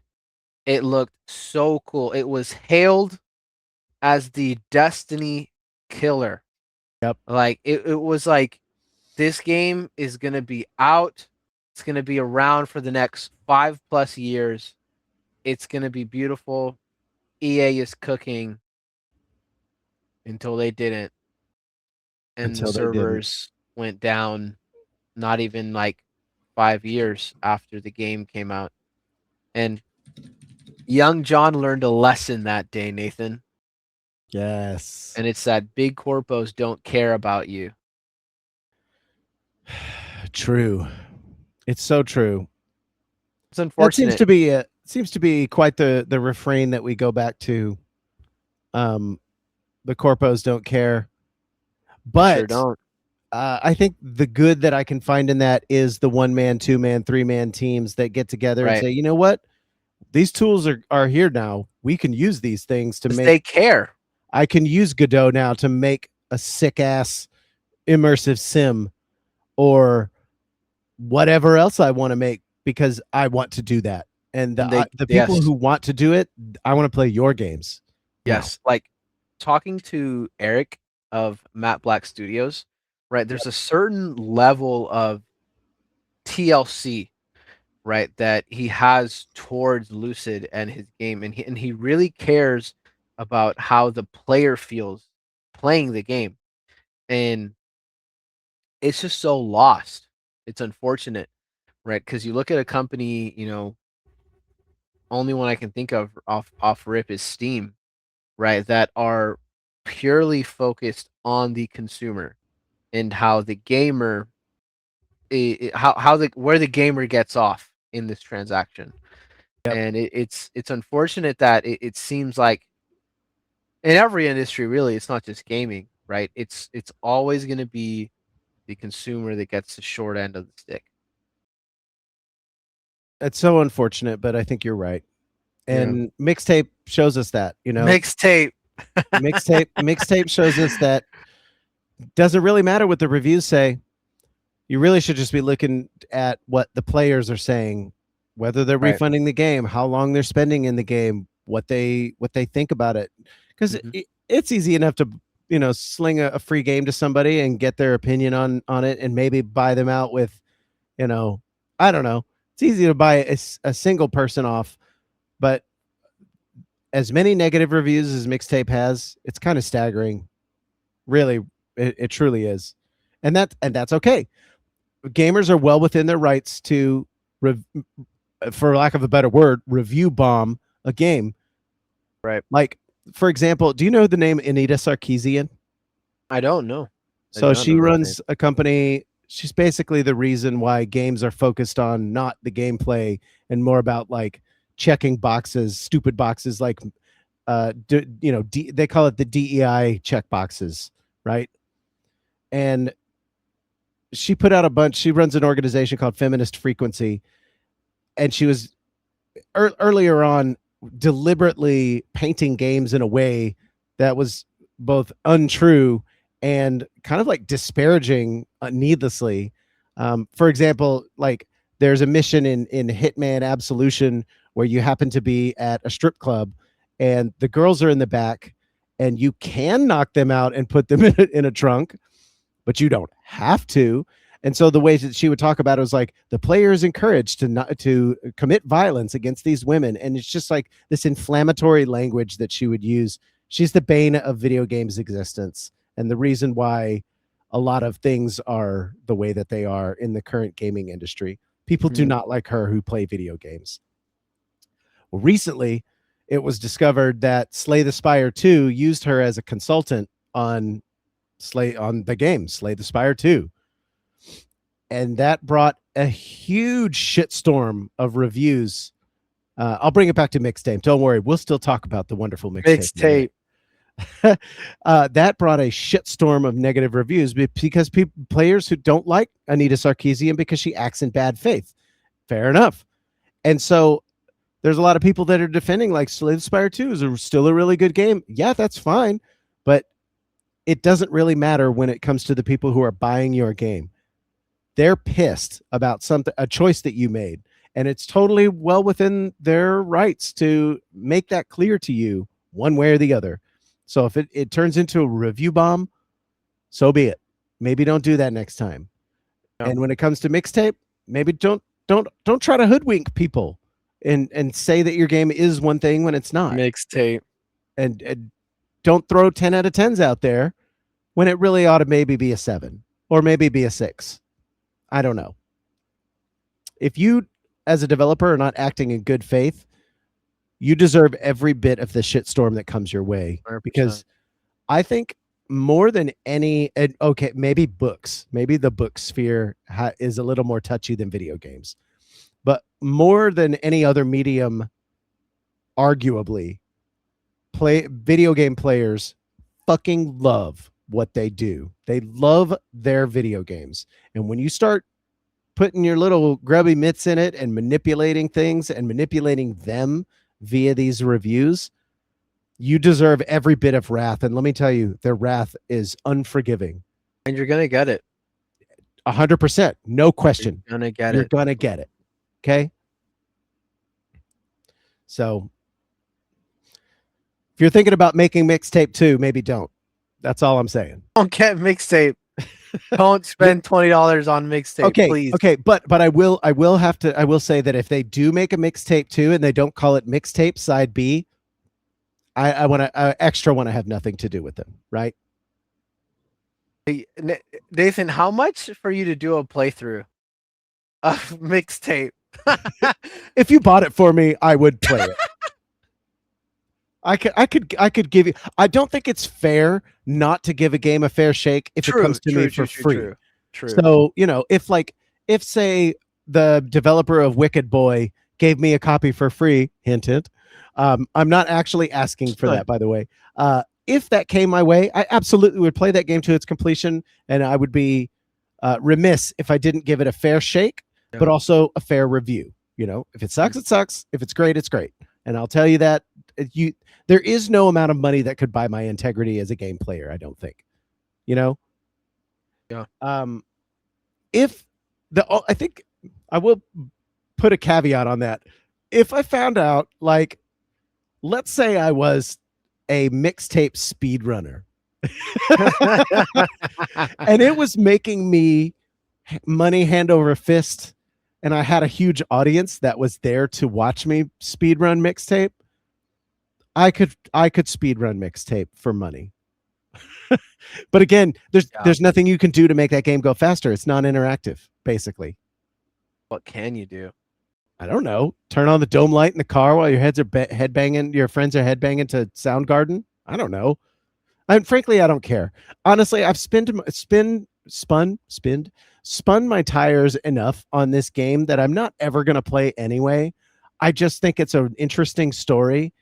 And just by coming out and having the reviews that it has, stirred up the hive big time. I mean, Twitter is alight with a lot of different opinions. It's clear that, some money was spent, because there's just no shot.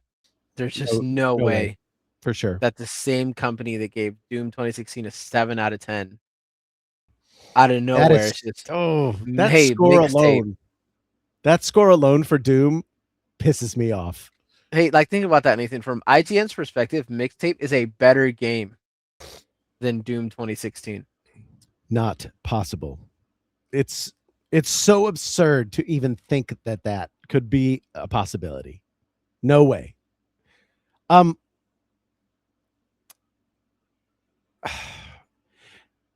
Having a reviewer give Doom a 7 is, I'm going to go ahead and give them the benefit of the doubt that maybe they thought that. But if I were a movie reviewer, I would not be in a position in my job where my boss would say, dude, you're going to have to review 27 dresses. Okay. I would say to him, that's not my kind of movie. I wouldn't be able to give it a good review because I don't like those kinds of movies normally. So why on earth would somebody who doesn't really play games or doesn't really like Doom or doesn't really like first-person shooters, why on earth would that person be assigned to do that review? It doesn't make sense. You got to have the right people in the right place to do the right review at the right time for the audience that it's for. Right? That just makes sense. Makes too much sense. So simple. Yeah, it makes too much sense. Then people don't think anymore in those big corps. That's why IGN and GameSpot are the laughing stock of video game reviews. Yeah, we don't take them seriously. John, I think we've done enough shitting on Mixtape and IGN and all that, and glazed a lot of games that we really are excited about. I thought it would be fun to do a 16-question Red Dead Redemption 2 quiz. I'm down. Wherein I give you the quiz, I give you the questions, and if it's a multiple choice, I'm going to let you answer without the choices first, and if you want them, I'll give them to you. If you answer without the choices, it's worth 2 points instead of 1.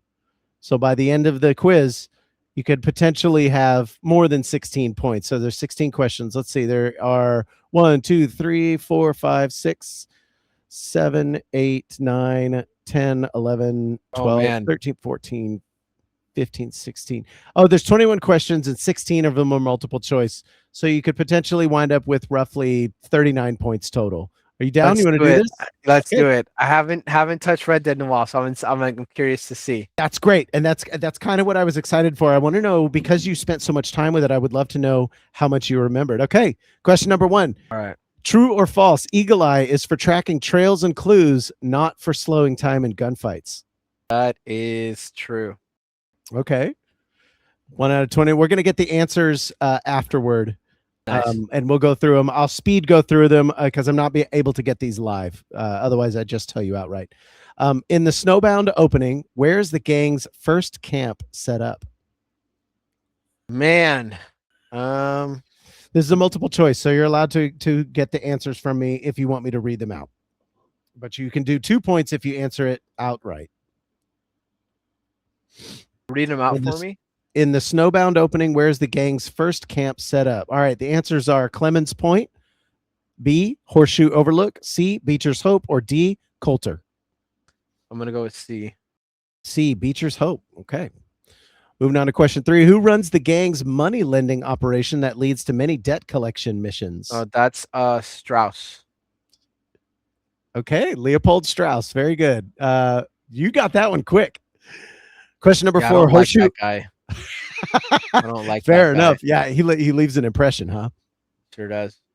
Number 4. Horseshoe Overlook is the early game camp closest to which town? Sure, it was Valentine. Okay, that is one of the answers, so I'm going to go ahead and select that one for you. You know what? Let me pull out real quick. I have to pull out my notepad and keep track of the ones that you got the ABCs for. So far you've just done that for question number 2.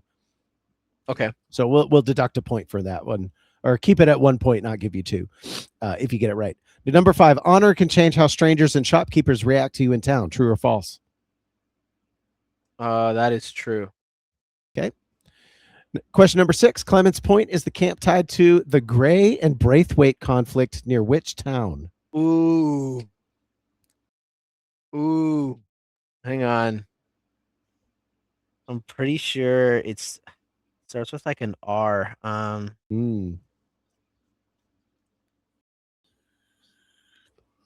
think it's like Rhodes. That is one of the answers on the list. So I'm going to select that one for you. Let's good. go. Let's go, bro. Question number 7, which camp member is most associated with provisions and crafting upgrades once you bring pelts? Oh, that's I'm literally looking at him like I see him in my mind.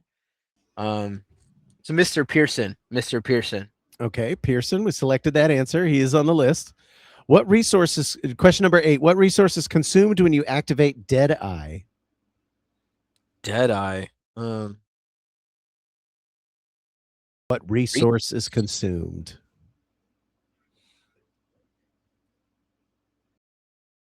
Well, it has like a core. So I'm assuming it's talking about like the Deadeye core. Am I sharing my screen with you right now? I don't mean to be if I am. You were at one point. Okay, I'll turn that off. I don't want you to see the questions because then I'll give the answers to you there. Yeah, but there's like 3 little. You have like a health, stamina, and like a Deadeye one. Okay, so which one is consumed when you activate Deadeye? You think? Probably the Deadeye core. Okay, I had to like go with it. I'm pretty sure that's all it was called. It says Deadeye bar, and I'm gonna go ahead and go with that one. That makes no sense for what you're selecting. Number 9, you ignore cleaning for a while, and your rifle's condition drops. What is the most direct gameplay impact?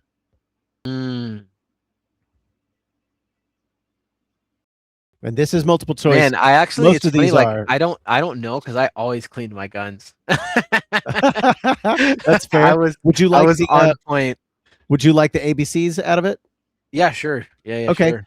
A, your core drains twice as fast. B, worse accuracy and lower damage. C, NPCs stop selling ammo to you. Or D, your horse becomes harder to control.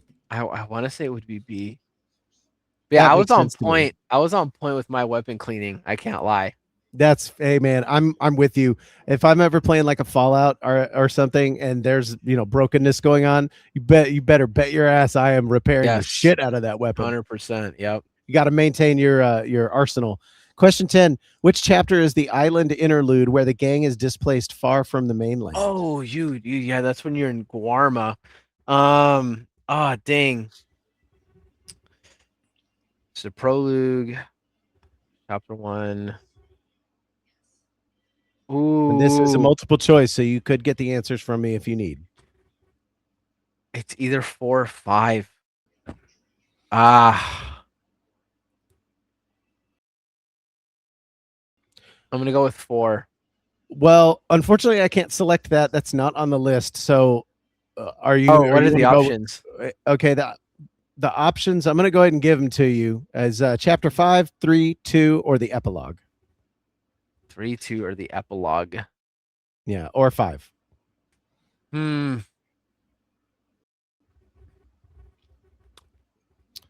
island interlude where the gang is displaced far from the mainland. Yeah, it's kind and that chapter was pretty crazy. I can't lie. It's unfortunate. They were actually going to do a lot more content on that chapter, but it got cut. Sad. Okay. Could you give me the answer choices one more time? Sure. Chapter 5, epilogue, chapter 3, or chapter 2? Oh man, I'm gonna go with 5. All right, 5 it is. Question 11: mid gunfight, you take a Deadeye tonic and suddenly can slow time again. What did you most directly refill? Oh, what would be your Deadeye core? What you refill? when you Okay, take that's a on the tonic. list. Oh wow, okay. Yeah, we'll go ahead and select that one for you. True or false? Number 12. Shady Bell comes before Clemens Point in the main story camp progression. Ooh. Shady Bell. Shady Bell comes before Clemens Point in the story. Wow. True or false? And that's tough because this is an open world game. You can kind of approach a lot of this. But I guess if you're doing like mainline story, this would something comes necessarily before. I something want to else, I say suppose. false because I'm pretty sure you have to get Clemens Point first. All right, false it is. Number 13, you want a cautious plan instead of another reckless shootout, and one gang member is famous for cons and strategic restraint. Who fits that role best? Strategic restraint. Is Hosea one of the answers? Correct. Yeah, that is one of the answers. I'm going to go with Hosea. Okay. Number 14, you are running missions centered on roads and 2 rival plantation families. Which camp are you based out of at this point? Ooh. You are running missions centered on roads and 2 rival plantation families. What makes me mad is like I'm looking at it. Like you can see it in your like head. I'm looking at the camp. Could you give me the answer choices? Sure. Let me mark this one down. That would be A, Shady Bell, B, Beaver Hollow, C, Horseshoe Overlook, or D, Clemens Point. I want to say it's Beaver Hollow. Okay, we'll select that one for you. Number 15, true or false, tonics are the long-term way to refill cores, while food is mainly for refilling the outer bars. That's a funny question, but yes, tonics are for cores and food is outer bars. Okay, so that's true. We'll mark that. Number 16, you are thinking about the early Blackwater Fallout and the playable character who lives through it in RDR2. Who is that? Oh, it's John. John Marston. I love that Marston. guy. Number 17, which camp is most associated with the Saint Denis pressure and big heist momentum building? Ah, Denis. These are really specific to the story. These are good. Could you give me the answer choices again? Sure, I can do that. That'll be A, Beaver Hollow, B, Shady Bell, C, Clemens Point, or D, Coulter. Oh my gosh. I'm gonna go with Shady Bell. So all of them. Shady Bell, you got it. Number 18. After returning from Guarma and regrouping in on the mainland, which location becomes the Chapter 6 base camp? Oh, is Shady Bell one of the answers? It is. Pretty sure it's Shady Bell. All right, we'll go with Shady Bell. True or false? Number 19. Beecher's Hope is the main story camp where the Vanderlind gang lives near Valentine. False.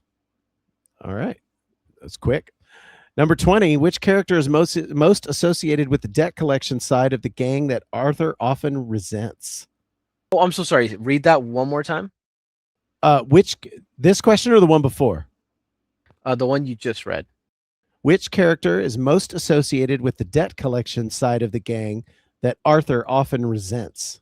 Oh, it's Strauss. Strauss it is. Okay, let's go to last question. 21. You are trying to stay on a high honor path for late game outcomes. Excuse me. Which habit best supports that goal across a playthrough? I'm going to go ahead and give these to you. And this will be, so you'll have a maximum score of 38 because this is pretty specific. A, rob stagecoaches whenever possible.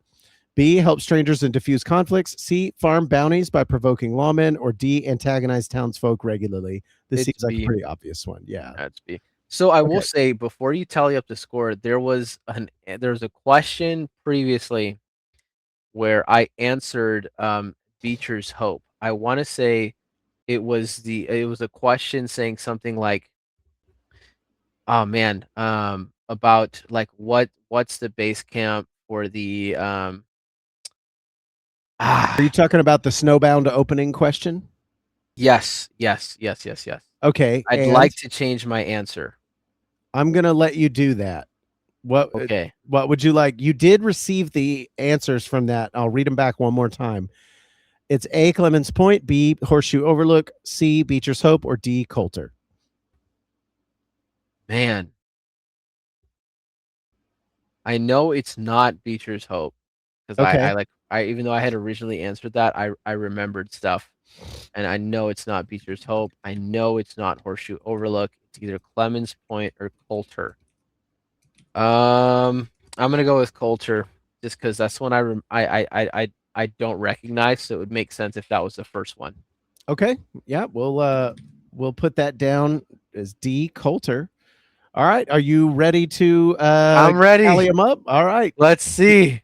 Number 1, Eagle Eye is for tracking trails and clues, not slowing time in gunfights. You answered true. That is correct. You did nice. Number 1 correct. So let me mark these down here. So you got that one right. Number 2, Snowbound opening game's first camp. You answered Coulter just now. That actually was a smart move. That is the correct answer. Yes. Good job. You got that one. Your instincts were correct. Number That's 3, awesome. who runs the gang's money lending operation? Leopold Strauss is what you said, and that is correct. Very good. Number 4, Horseshoe Overlook is the early game camp closest to which town? You said Valentine. That is also correct. So far 4 for 4, my friend. You're doing doing a bang up job. Let me get Notepad++ to stop being a turd. Number 5, honor can change how strangers and shopkeepers react to in towns. You said true. That is correct. Good work on that one. Number 6, Clemens Point is the camp tied to the Gray and Braithwaite conflict near which town? You said Rhodes. That is also correct. Jeez, dude. You're on fire. Number 7, which camp member is most associated with provisions and crafting? You said Pearson. Correct. Wow. It is indeed Pearson.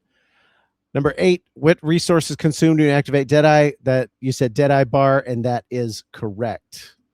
Wow. Man, you know you're Red Dead too. Dang, this is crazy. Homie. Number 9, you ignore cleaning for a while and your rife's condition drops. Worse accuracy and lower damage is what you said. That is also correct. Wow. 9 out of 9 so far. Number 10, which chapter is the island interlude? You said chapter 5. Correct. Yes. I actually was, man, okay. That one makes you toss up on that one? Yeah, that one I was really like, man. It's a tough one. Yeah, that one was hard. 11, mid gunfight, you take a Deadeye tonic and suddenly can slow time down again. What did you most directly refill? You said Deadeye Core. It's actually your Deadeye Bar. So you got one wrong on there so far. Let's see. Number 12, Shady Bell comes before Clemens Point in the main story camp progression. You said false. That is correct. Very good. Nice. Number 13, cautious plan instead of another reckless shootout. One gang member does constant strategic restraint. You said Hosea. That is correct. Nice. You're on fire. All right, number 14, you are running missions centered on roads and 2 rival plantation families. Which camp are you based out of? You said Beaver Hollow. It's actually D, Clemens Point. So you did not get that one correct. Fair enough. Yeah. Number 15, tonics are the long-term way to refill cores. You said true, and that is false. Food is for your core. That's right. It is food. Tonics are for the tonics outer are bars. for the outer bars, which we actually could surmise from an earlier question if you had known that. Yeah.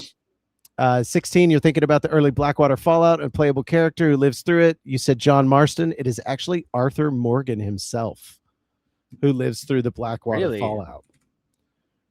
Yeah, it says early Blackwater Fallout and the playable character who lives through it in RDR2. The correct answer is Arthur Morgan. 17, which camp is most associated with St. Denis Pressure? That would be Shady Belle, which that was your answer. So you got that one correct. Very good. Number 18, after returning from Guarma and regrouping on the mainland, which location becomes Chapter 6 base camp? You said Shady Belle. It's actually Beaver's Hollow. Beaver Hollow. You knew that one, huh? Now. Let's see. You got that one. You did not get that one. 19, Beecher's Hope is the main story camp where the Vanderlyn gang lives near Valentine. You said false. That is correct. I don't know what the actual camp is. It doesn't tell me. So that's it's Horseshoe Overlook. Nice. One by Valentine. Love that. Which character is most associated with debt collection? That you said Leopold Strauss. Correct, my friend. And last one, 21, you are trying to stay on a high honor path. We gave a B as the answer to that. Help strangers and defuse conflicts. Of course, that is correct. That is how you keep your honor high. So in total, you got 16 out of 21 correct. 16 out of 21 isn't bad. And let's see. I could tally up the numbers, but we'll call it 1, 2, 3, 4, 5, 6. So minus 6 points. Let me do quick math. 27 points out of 38 total. Nice. John, for a game you haven't played in a while, that's not bad, my friend. Hey. Not bad at all. It's committed to long-term storage. I love that. That's awesome. All right, guys. Actually, let me do a quick share out to you, John, here. I want you to be able to jam with us. We are going to go ahead and close out our show. It was fun doing the quiz with you. Fun talking about games. Fun that was a lot of fun. That was a lot of reviews. Fun. Hey, maybe we'll do another quiz next time, or maybe we'll do a ranking tier list. Maybe when Devin's around, we can all do a tier list of main characters or something. But I want to thank everybody for being in the audience today. Regal, David, Hollow. It's always a pleasure doing this show for you guys. We love talking about video games, and we're super glad you're here. Thank you, thank you, thank you, thank you from the bottom of our hearts for being here to listen to the show. We're going to send up some hearts for you. We love that you guys come and hang out and talk about video games. Call your mom, call your father, call your brother, call your sister, call your family, call your friends, because life is too damn short. Tell them that you love them. We will see you next week, 9:30 Central, here on the Umbrella-fied Podcast. Peace. Umbrella-fied.